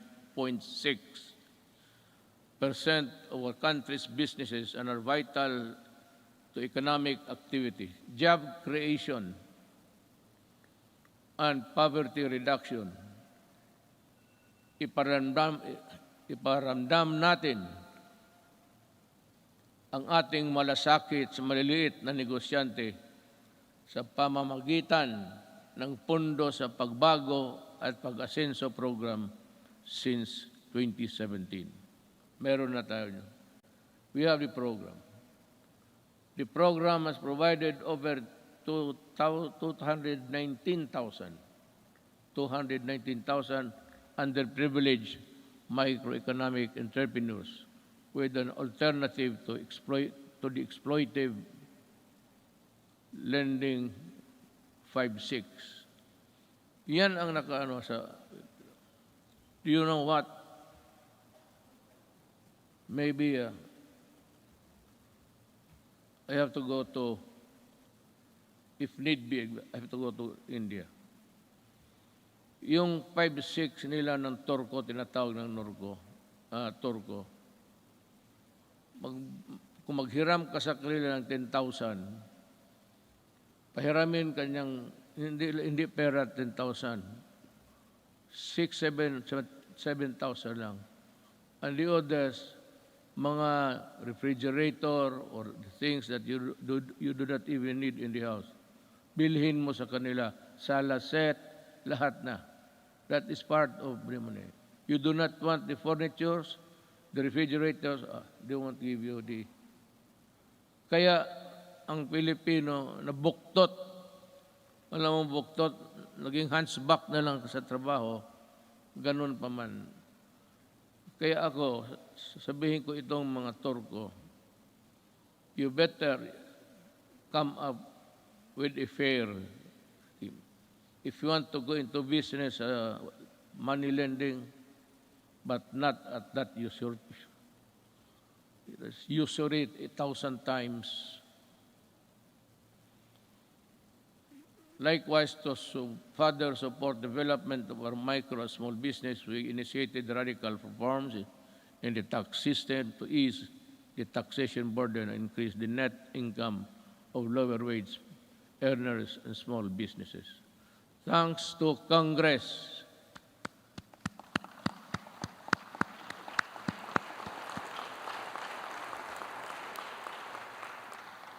Yan, hindi pa ninyo alam ha. Sabi ko lang, thanks to Congress and our revenue-generating agencies, our tax reform sustained our economic growth from the third quarter of 2016 to the fourth quarter of 2019, which made the Philippines one of the fastest-growing economies in Asia until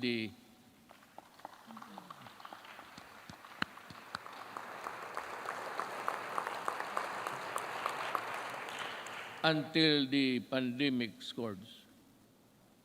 Yan talaga ang, well, I don't know what's the plan of God. That is something which hit us right in the heart. We see there's no way of telling when this virus would disappear from the planet of the earth. We can only pray to God to look into our direction and decide on what will happen to this planet He created. However, tax laws are not always perfect, and that is why every now and then they have to be revisited to see if they are at pace with the changing times. Let us therefore continue to monitor the relevance and the impact of our tax laws on individuals and private institutions to prevent serious damage on their financial health. Going now to the social and health issues. To unburden of people from the hefty cost of tertiary education, my administration worked with Congress to pass a landmark legislation that had remained unpassed for so many years. The Universal Access or Tertiary Education Act in 2017, which provides free education to college students and state universities. Thank you, Congress.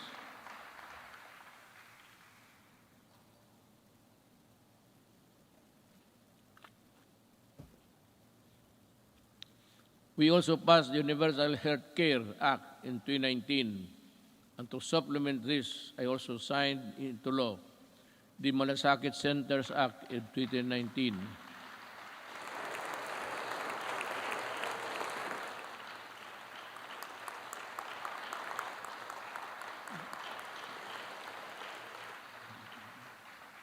Kasi ganito yan eh. Pag ang pobreng Pilipino na sa ospital, magpunta pa siya doon sa kung saan makahingi ng tulong. So, ang ginawa, just like in Davao, ginawa namin, yung lahat na kailangan, yung internal revenue, kung nandyan, business permit, dyan na lang sa isang lugar, medisina, kunin nila. Dyan mismo sa ospital. Hindi na sila maglakad-lakad. And to me, that is one of the most, let me find the right word, a poignant act of Congress and of the Executive Department.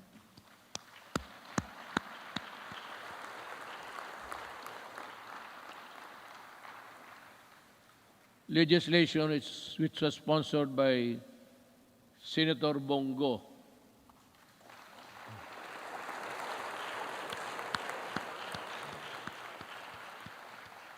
If you feel like standing up, you can, Senator.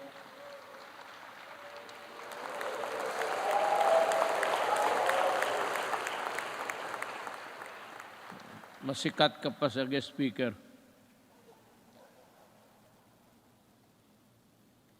Unburden our peoples with the tedious process of going to various agencies and offices in order to avail assistance from government.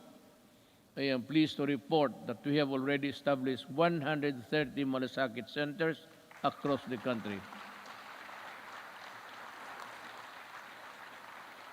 That has already helped millions of Filipinos in their hospitalization needs. By establishing malasakit centers all over the country, we have actually leveled the playing field and provide our less fortunate countrymen the medical care they deserve. We will be establishing more, God willing, if we are still around. Sa pagtatag ng malasakit center, hindi po kailangan lumapit at humingi ng tulong sa iba't ibang ahensya ng gobyerno. Ang gobyerno na ang lumalapit sa tao.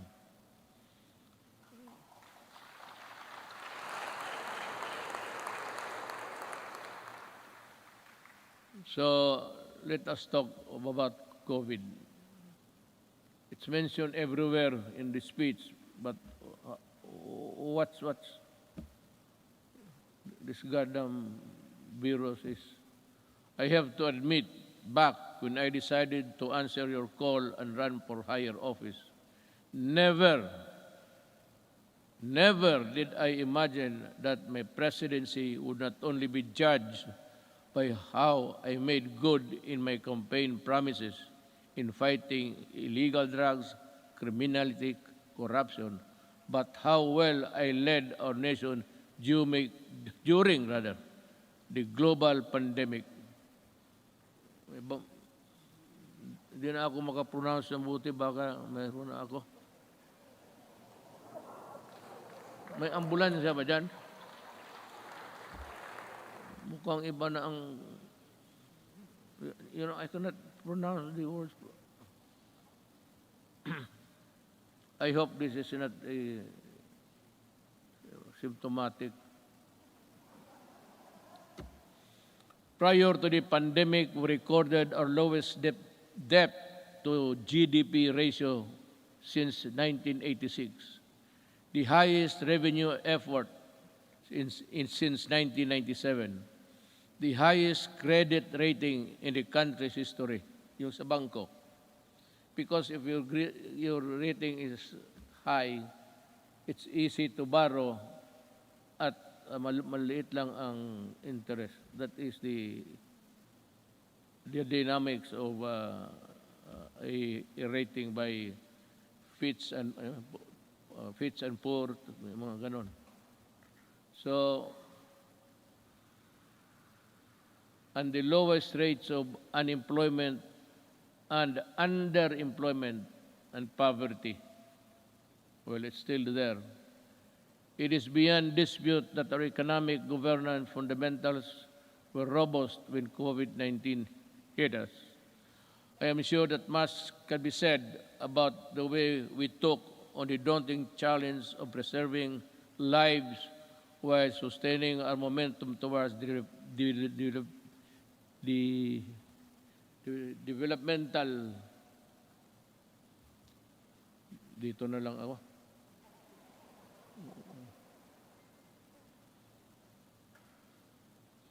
goals. Naturally, we prioritize saving lives. Buhay muna bago ang lahat. Ibig sabihin, inuna natin yung gastos, yung pera natin sa pandemic. Kinuha ng lahat ng mga budget. Si Dominguez yan. Yun ang ginamit ninyo sa Bayanihan 1 and 2. Doon natin kinuha yung pera. We move quickly to safeguard the well-being of every Filipino through preventive and responsive health and safety measures and broad inclusive social amelioration programs, or SAP. Thanks to the support of Congress, we launched the most extensive social protection program in our country's history with the Bayanihan passage of Bayanihan 1 and Bayanihan 2.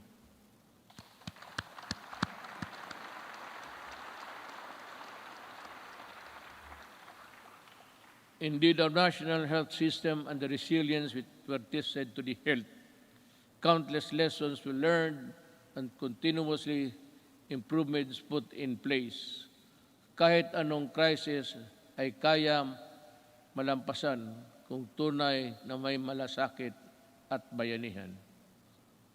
I agree.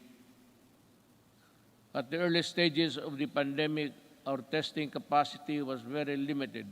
Recognizing the importance of conducting more tests to ensure early detection and timely isolation of confirmed COVID-19 cases, we ramped up our testing capacity. We now have more than 260 accredited laboratories nationwide, which is still capable of conducting at least 50,000 tests daily. All regions now can conduct their own COVID-19 tests. To take care of mild and asymptomatic cases, we established over 9,000 temporary treatment and monitoring facilities across the country, with a total bed capacity of more than 140,000. Together with the local government and the private sector, we quickly established mega quarantine facilities that could accommodate more cases. Modular hospitals and quarantine facilities have also been established nationwide, especially in Metro Manila. For our severe COVID cases, our tireless health workers will continue to ensure that you are provided with the best care around the clock based on the latest development global best practices. Our health experts continue to actively participate in the search for safe and effective COVID-19 medicines. With the help of Congress, kita mo sa lahat, I never said, wala kang magiging I developed caused the construction of a bridge that is nowhere to be found today. Ako sa inyo talaga, with the help of Congress, we passed 13 measures that establish the new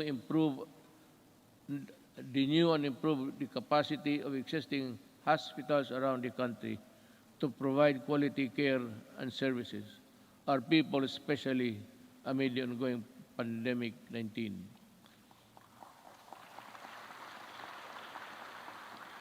This includes establishing new medical facilities in Mandaluyong City, Bacolod, and Davao Occidental, increasing bed capacities to existing health facilities.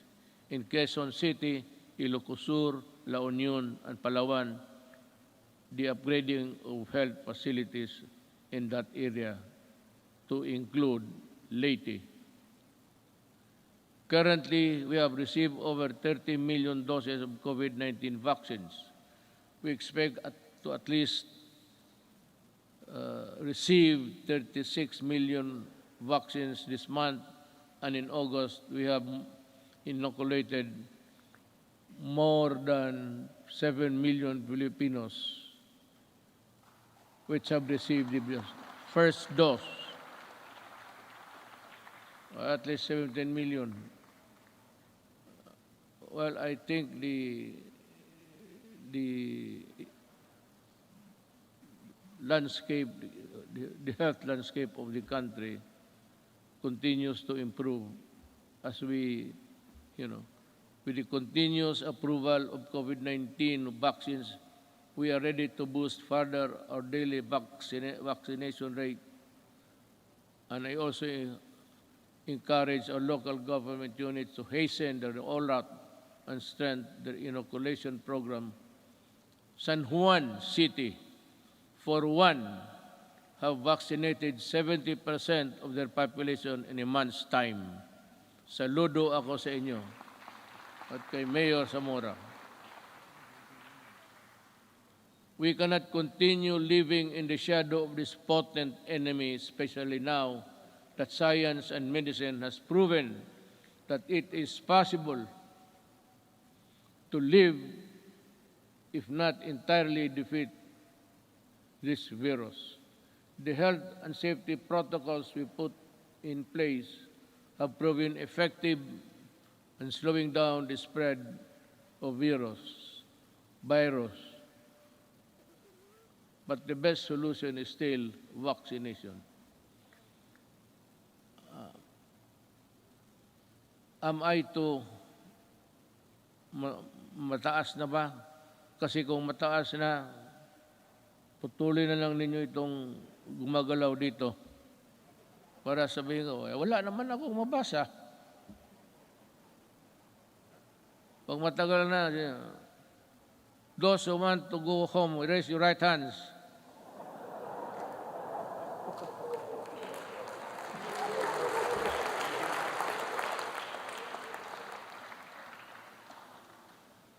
Pati si Monsignor, bakit taitaas niya kamay niya.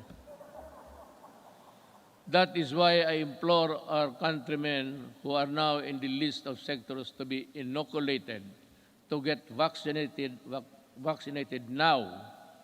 And to those who received their first doses, please return for your second shot. I also ask for patience for those who are next in line to receive vaccine. More and more COVID-19 vaccines are arriving each week, and you will soon have your turn.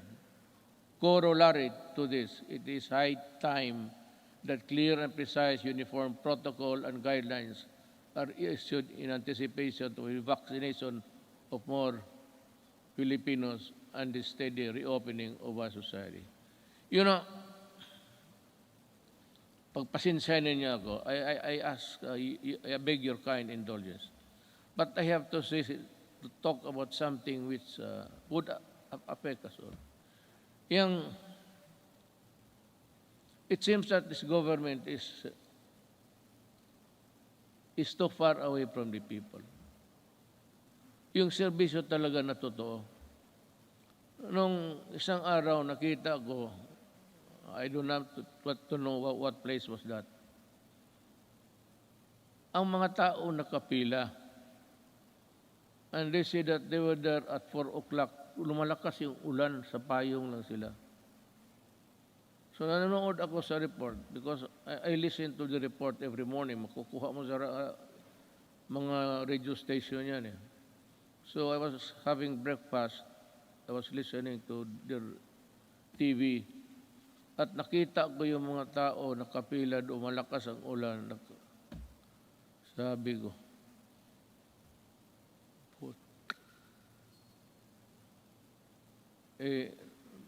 doon sa breakfast table, nagmura ako. Pero dito, good boy man ako kay may mga religious dyan. Baga.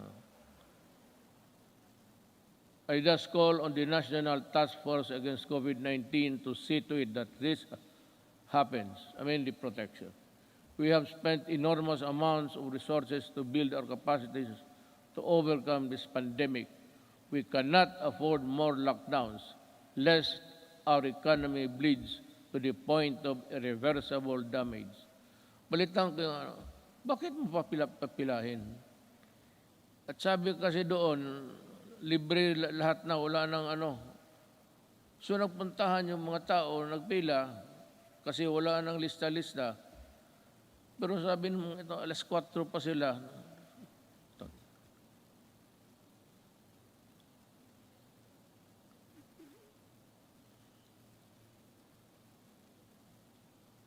Hindi lang ako pwedeng alam mo sa totoo lang, hindi naman ako nagyayabang.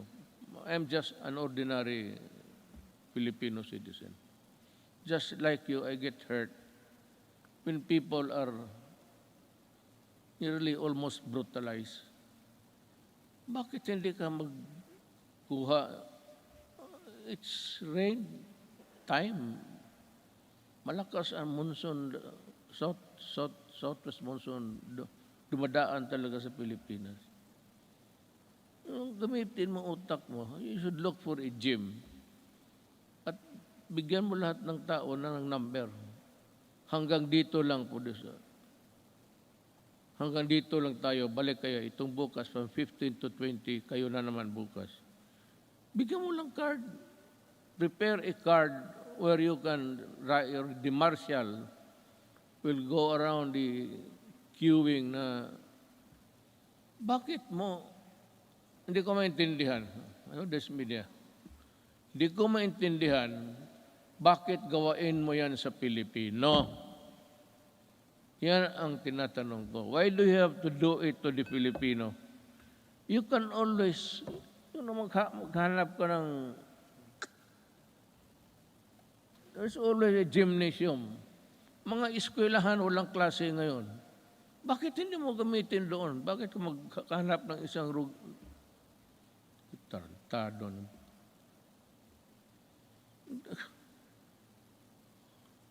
Kaya lang ako, well, it is to my chagrin, because gusto kong lumabas. Itong PSG lang na ito ang, sabihin ko sa inyo, huwag kayong magpresidente. Wala talagang, sabihin ko, maliit ang sweldo. Wala ka. If you're not there really for mag-corrupt ka dyan, well, it would make you a billionaire overnight. But kung magtrabaho ka lang ng ganito, ako presidente, gusto kong lumabas doon, sabihin ko, hoy, bakit ganito to? Bakit ganon kayo stupido?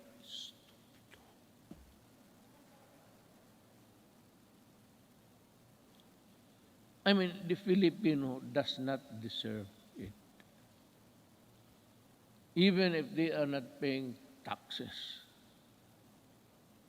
Because the theory of government is that all money belongs to the people.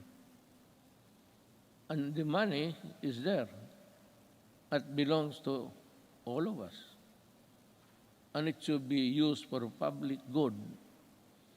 But what is the use of public good if you are not good and stupid? So, ganun ang mangyayari sa Pilipino. I'm just letting off my... Kasi kung hindi lang talaga bawal, itong PSG, hindi ako pinapalabas. Magsabi ko, magpunta ako na, sir, hindi pwede yan, hindi pwede. Kulong talaga ako. Magpresidente ka, totoo lang, you are a prisoner. You are brought here, kunyari ka pa, di chopper ka, di gwardya, patos uwi ka doon sa bahay mo. Tapos hindi ka na makalabas. Preso ka talaga. Tawagin mo ng security, yung gusto kong pumunta, sir, pasensya na. Tapos paggalitan mo, sabihin mo, sir, ang authority namin does not come from you. It comes from a law. So, kami ang masunod. Talagang, sige ka, pero bunch of papers, if you read it, hanggang umaga, trabaho ka. Sweldo mo, ganun lang. Just give me 219,000. Tapos ganun ang trabaho. Mag-isa ko. Butit ngayon, kaya nandito yung asawa ko at dito yung anak ko. Nabubuhay yung loob ko, mag-uwi ako sa bahay ngayon. Looking forward. Today is my last State of the Nation address. But this is by no means my swan song.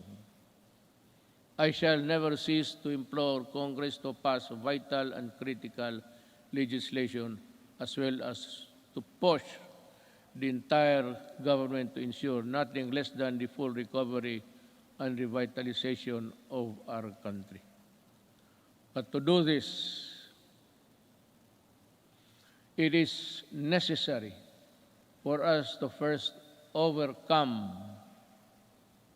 the crippling fear, anxiety, and uncertainty that was caused by the threat of the COVID-19 virus.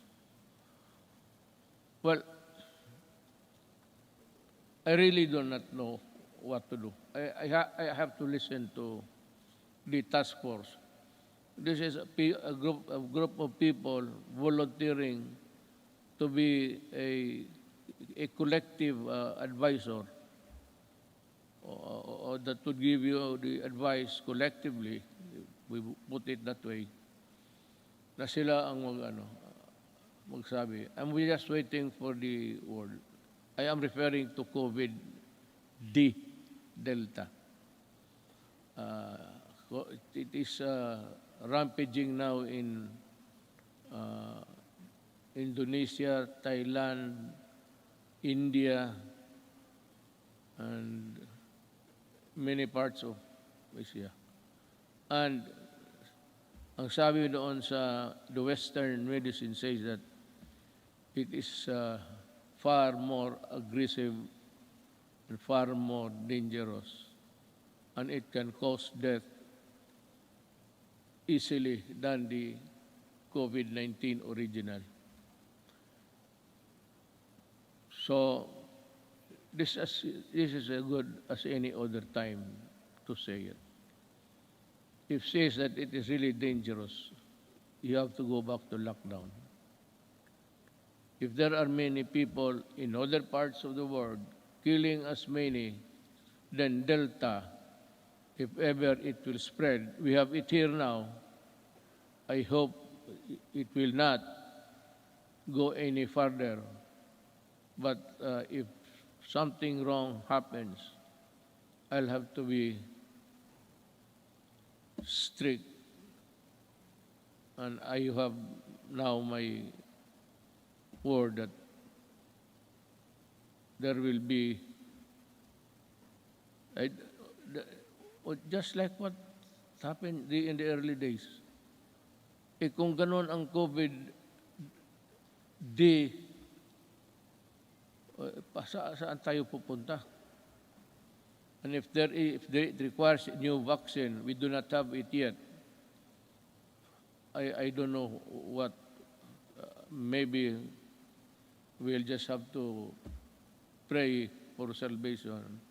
Sabihin natin, Diyos, we have done everything, but this time we are really put hard on these things that happen. Rest assured, we will exert every effort to ensure the lost livelihood of our affected countrymen. I have recently signed an executive order creating a task force that will shepherd the country's national employment recovery strategy. The task force recently partnered with the Employers Federation of the Philippines to implement the reforms Rebound and Recover program that aims to vaccinate qualified workers to fill in more than 1 million jobs. These jobs will be created by business associations in the fields of construction, information, technology, POP, and electronic to our business association. Thank you for joining in our effort to bring back lost income opportunities for our workforce. Another important component of our employment recovery strategy is the retooling of our workers to prepare them to better job opportunities.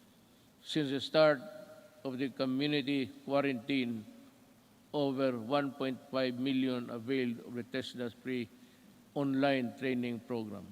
I am directing the National Employment Recovery Strategy Task Force, particularly TESDA, to ensure the upskilling of our workers and increase their employability.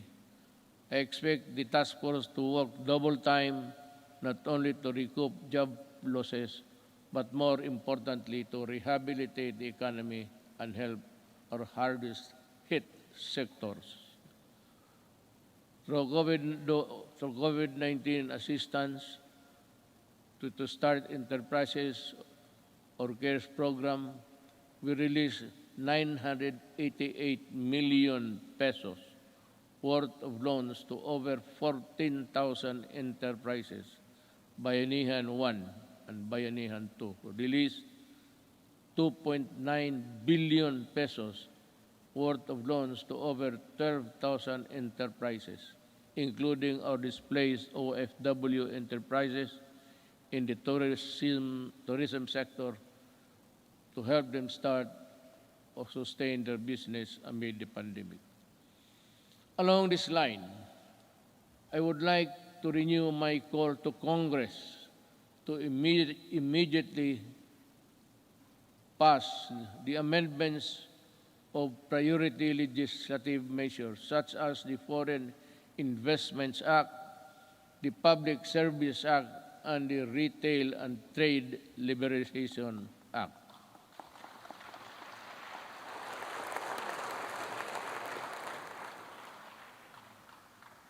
Your applause went well ahead of its realization. You have to work on this, guys, and well, I'm sure that we can have a respite of this contagion in your own little way. Finally, I would like to reiterate my call for Congress again to pass legislation to establish a single agency that shall focus on and respond quickly to the needs and concerns of our OFWs. I pray that our next leaders and our future generations will not squander our natural resources and fight for integrity of our environment in a manner fiercer and more effective than my administration had ever done. The pandemic has taken so much from us as a nation, but like other adversities that tested us time and again, it can never take our courage and resilience and the spirit of Bayanihan 1, rather Bayanihan, and the value of the malasakit are now indelible in us Filipinos. We shall use these gifts to forge ahead towards a better normal. As we come to a point where the risk of COVID-19 transmission can, to a certain extent, be managed, and I'm hopeful that we shall be united in forging ahead towards bringing the country back to its robust growth path. Let me end by adding this particular statements. We are on learning, education, and learning. Despite our inability to conduct face-to-face classes during this pandemic, we remain determined to deliver quality and accessible education to all. Creation of the basic educational learning plan. Community plan enabled uninterrupted learning to students in the basic sector while ensuring the teachers' health and safety and well-being. While the pandemic has demonstrated readiness, resourcefulness, and capability of government to serve the Filipino people through the use of ICT and digital services, it has also shown its inherent deficiencies and weaknesses, as such that I ask Congress to pass an e-governance act that will set up transition of government processes to digital age. I'd like to add something on the protection of our overseas Filipinos. I also asked Congress to pass a law creating the Department of Migrant Workers and Overseas Filipinos. Kailangan po ito because they are suffering they suffered not only yesterday but they are still suffering now with so many inadequacies in both our government response and including the monetary assistance. To ensure that there is a department that is solely focused on addressing the needs and taking care of the welfare of our countrymen abroad. Before I end, let me also touch on the environmental protection. It has also been 13 years since the Supreme Court to Mandamos ordered the rehabilitation of Manila Bay. Unfortunately, no immediate substantial action to comply with the Supreme Court's order was undertaken until 2019, when this administration started its long overdue rehabilitation. As of May 2019, all illegally operating open dam sites surrounding Manila Bay has been shut down, while 151 out of 187 LGUs surrounding the bay have now access to sanitary landfill.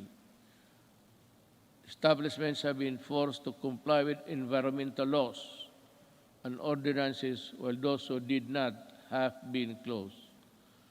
As a result, pollutants have been slightly reduced, coliform levels also reduced to its barest maximum, are now in its longest levels in years, if not decades. I urge the DENR to sustain the efforts to continue working with our LGUs to restore Manila Bay to its former glory.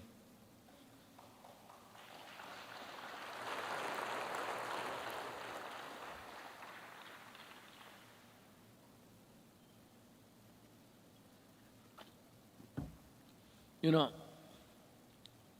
just one little thing before we end. Yung pag-ano sa Manila Bay, where there is the corner where all of the garbage by current, by action of the current, nandito marami sa likod ng Luneta.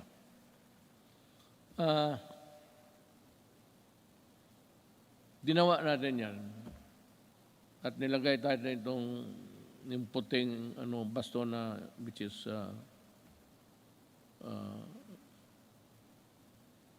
scattered into small pieces. Nawawala minsan yan because of the waves. So every now and then, we still have to replenish because we cannot change the nature of our shores. That is how it is. It is not a permanent fixture there, doliform. It is there from the mountains, and we break it down and bring it to the sea. But that would occupy that place, irrespective of there is a high tide or low tide. Nakakatulong yan. At nawawala yan. And the only way to do it is to replenish it until we can think of a good alternative of how we can process the whole thing back to its normalcy. If there was really normalcy at that time or at any other time in the past. On the resilience, again, dinagdag ko na lang ito. So time is good, and at any other time again to ask you, in line with this, we hope to pursue the creation of public entities dedicated to managing emerging and re-emerging diseases. I thus fervently ask Congress to enact a law creating the Center for Disease Prevention and Control and the Virology and Vaccine Institute of the Philippines. We must have them. Baski gaano natin kahirap, however poor we are, I think that the Filipinos, given the proper support and the things, the equipment that they have to use, we can, I am sure that the Filipino brain can also process or make vaccines in the future.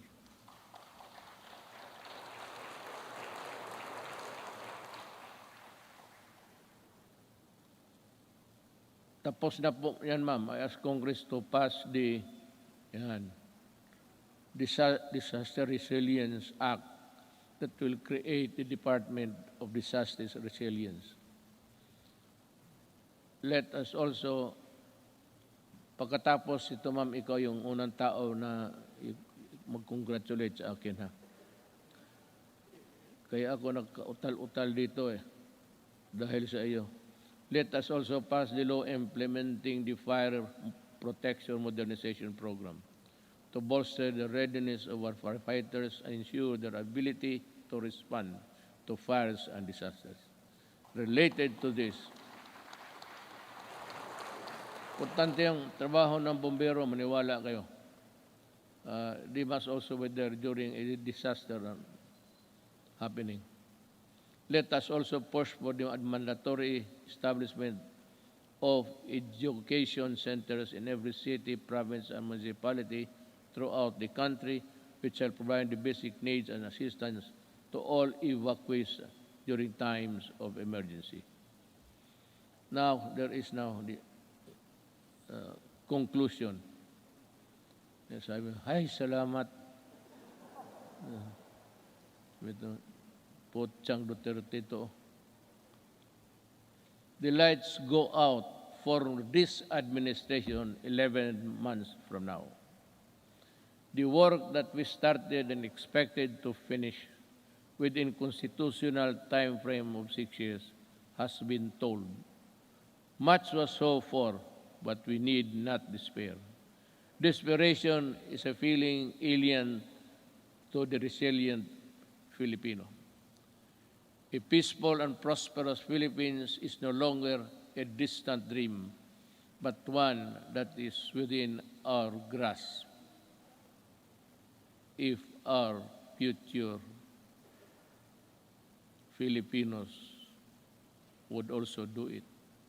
If they would continue and would seize the opportunity to work together. Malaki ang papasalamat ng mga kababayan natin, lalo na silang sinasabi na mas panatag ang loob nila ngayon. Hindi na nababahala ang mga magulang na lumalabas ang mga anak nila naglalakad sa gabi.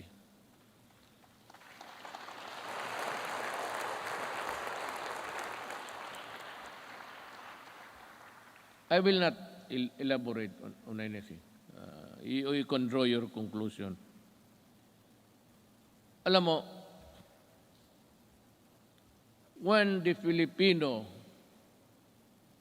a father, a mother, or a child, naglalakad sa gabi, at siya ay, kagaya ng iba, even in America, you go into the inner cities of LA and New York, Washington, D.C. There's a corner there, they say, do not go there because you'll not come out alive. Ganon, kung hindi maglakad na sila, puro takot na lang ang nasa loob nila, ma-hold up sa jeep, tapos pati yung taga-ombudsman na buntis, patay pa, pati yung bata sa loob ng tiyan.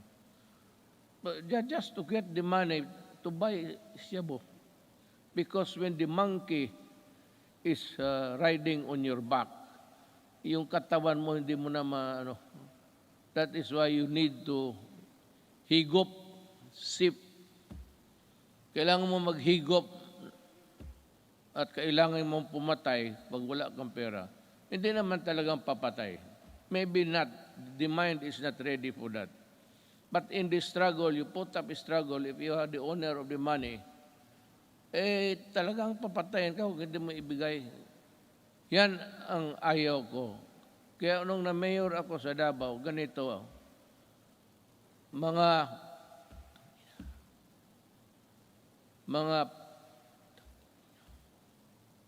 umalis kayo sa daan.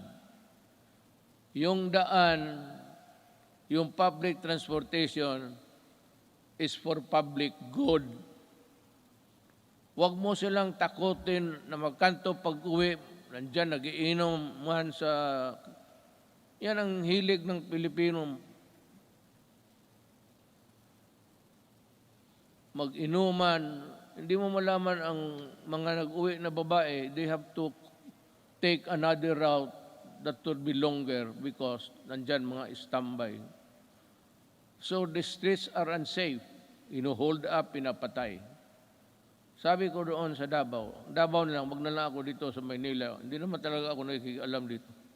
Pero alam nila, alam ng pulis kung ano ang gusto ko.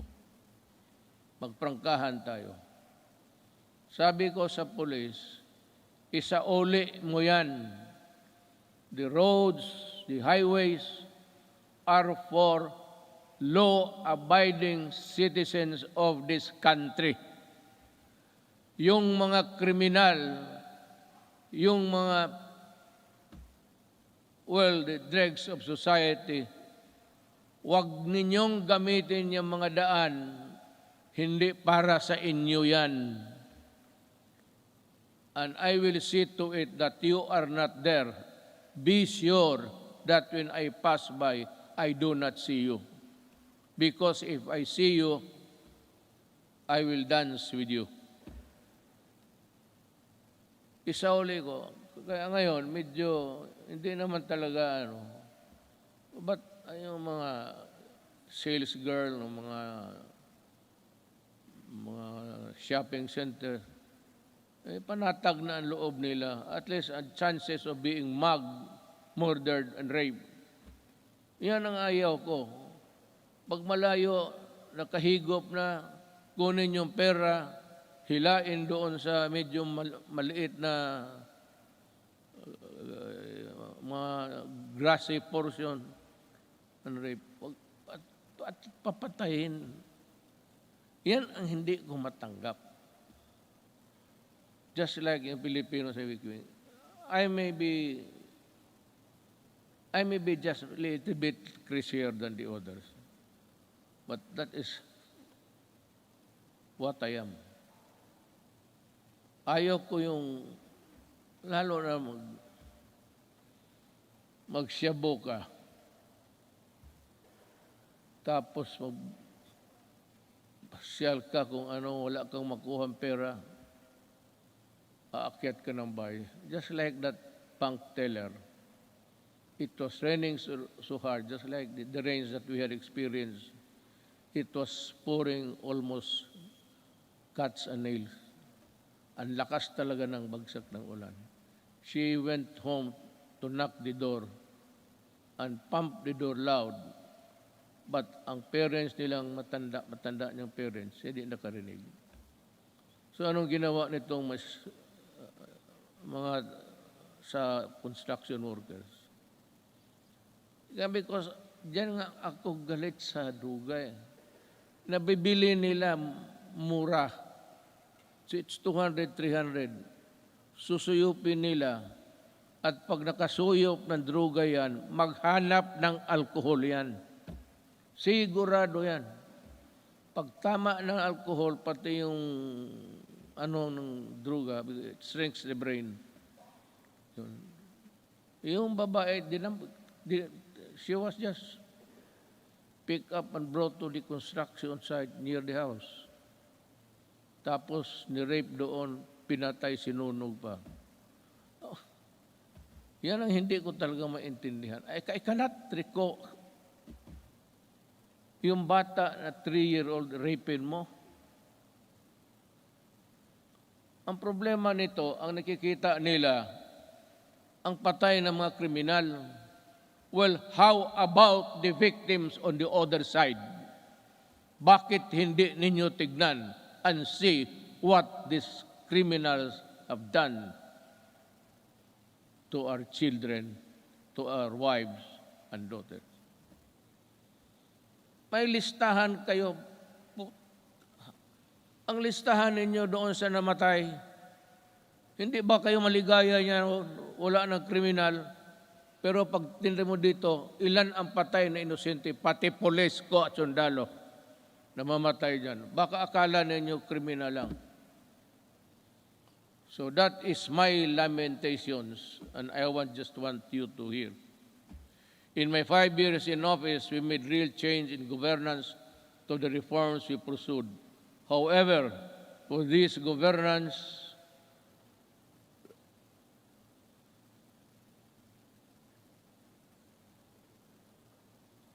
must be sustained and broadened.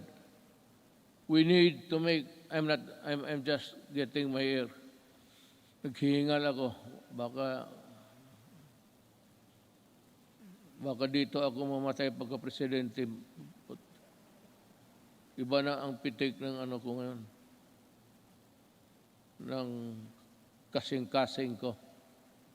Kasing-kasing ispuso. To make every public servant responsive to the needs of the people and enjoin every Filipino to assert the right to demand malasakit from their leaders until everyone lives with dignity, well-fed, educated, healthy, secure, disciplined, and empowered to contribute to the national development. I will not forever be president. But ang kulang sa Pilipino is assertiveness. Pag mayroon kayong transaction at hingian kayo, ang sabi ko sa inyo, ito ang payo ko. Murahin mo, sabihin mo,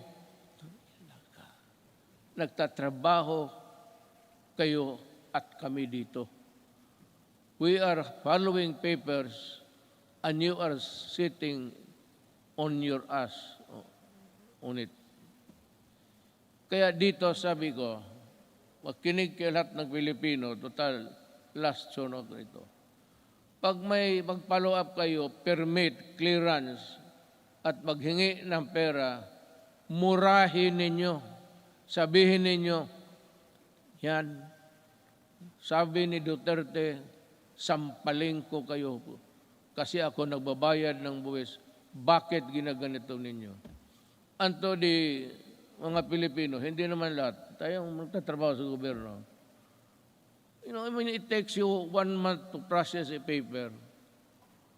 Takes you, patos pabalik-balik yung tao. Pag ang tao bumabalik, 2, 1, 3, then there is corruption there. Murahin mo at kung maari, pahiramin kita ng pangkulam para kulamin mo. Ganun talaga. I'm just warning everybody. There's still 1 year to go. In about 3 days, lagyan mo ng papel, bumalik ka dito at this hour on Thursday. At pag gano'n, pakita mo yung papel, hanapin yung papel ibigay. Yan ang gamitin ninyo. For all the local governments also.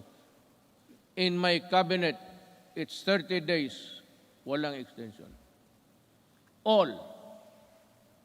Sabi ko, reduce the signing authority from 6, 7 to only 1 or 2. Hindi naman kailangan hindi kailangan nagpirma lahat ng empleyado dyan. 1 or 2, yung iba mag-process lang. But if we cannot process it also in so many days, in Davao, if there is a clearance which is long overdue, hindi mo na pwedeng ibigay doon sa tao. Ibigay mo sa akin at tanungin kita mo, bakit inabot ka ng ganitong? Wala, there's no other conclusion. Lit ka. Corruption. Kagaya, what is true in Davao is true for the entire Philippines. Mabutit na rin niya nakapagsalita ako ng freely with you. Total, last ko naman itong Sona.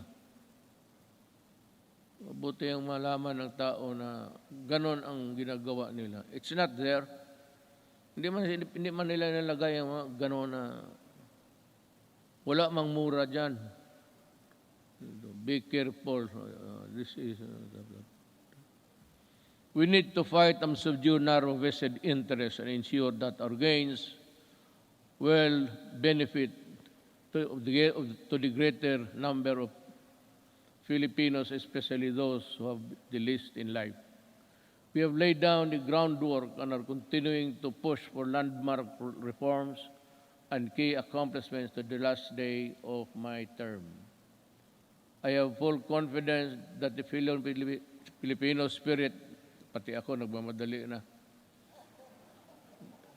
naiihi na kanina pa eh.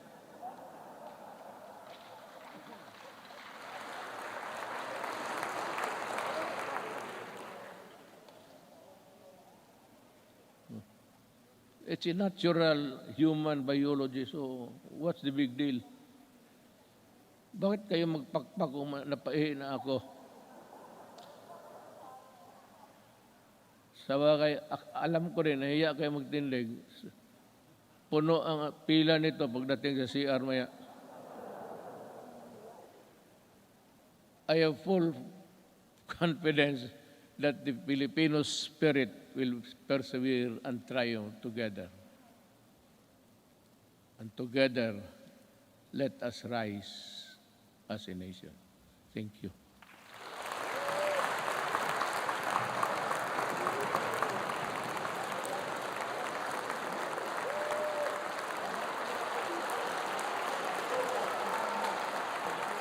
Dito po sa kabila.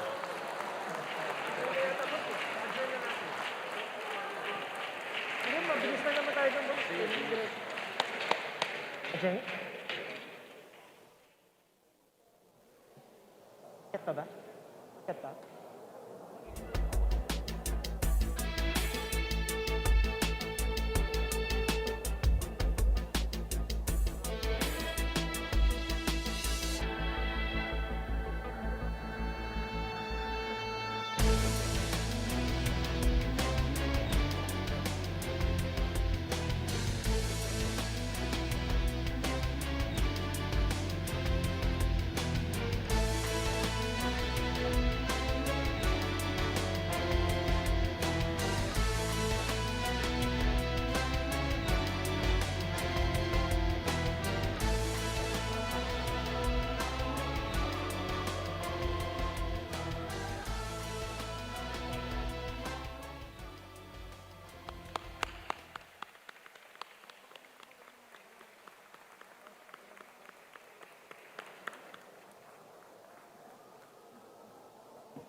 not really like 11 months. Yeah. 7 to 8 months na lang siya to do his work or to finish his work, kung ano man yung last minute na mga gagawin niya. Speaking of health, yung special mention niya si Senator Bongo, doon pinatayo pa malasakit centers. Mas dadami pa daw yon. Oo. Yeah. Okay. Tapos, isa sa mga pinag-uusapan ngayon sa showbiz, sorry, nakita ko kasi yung ang pinag-uusapan ngayon sa social media ay yung kanya pong quote about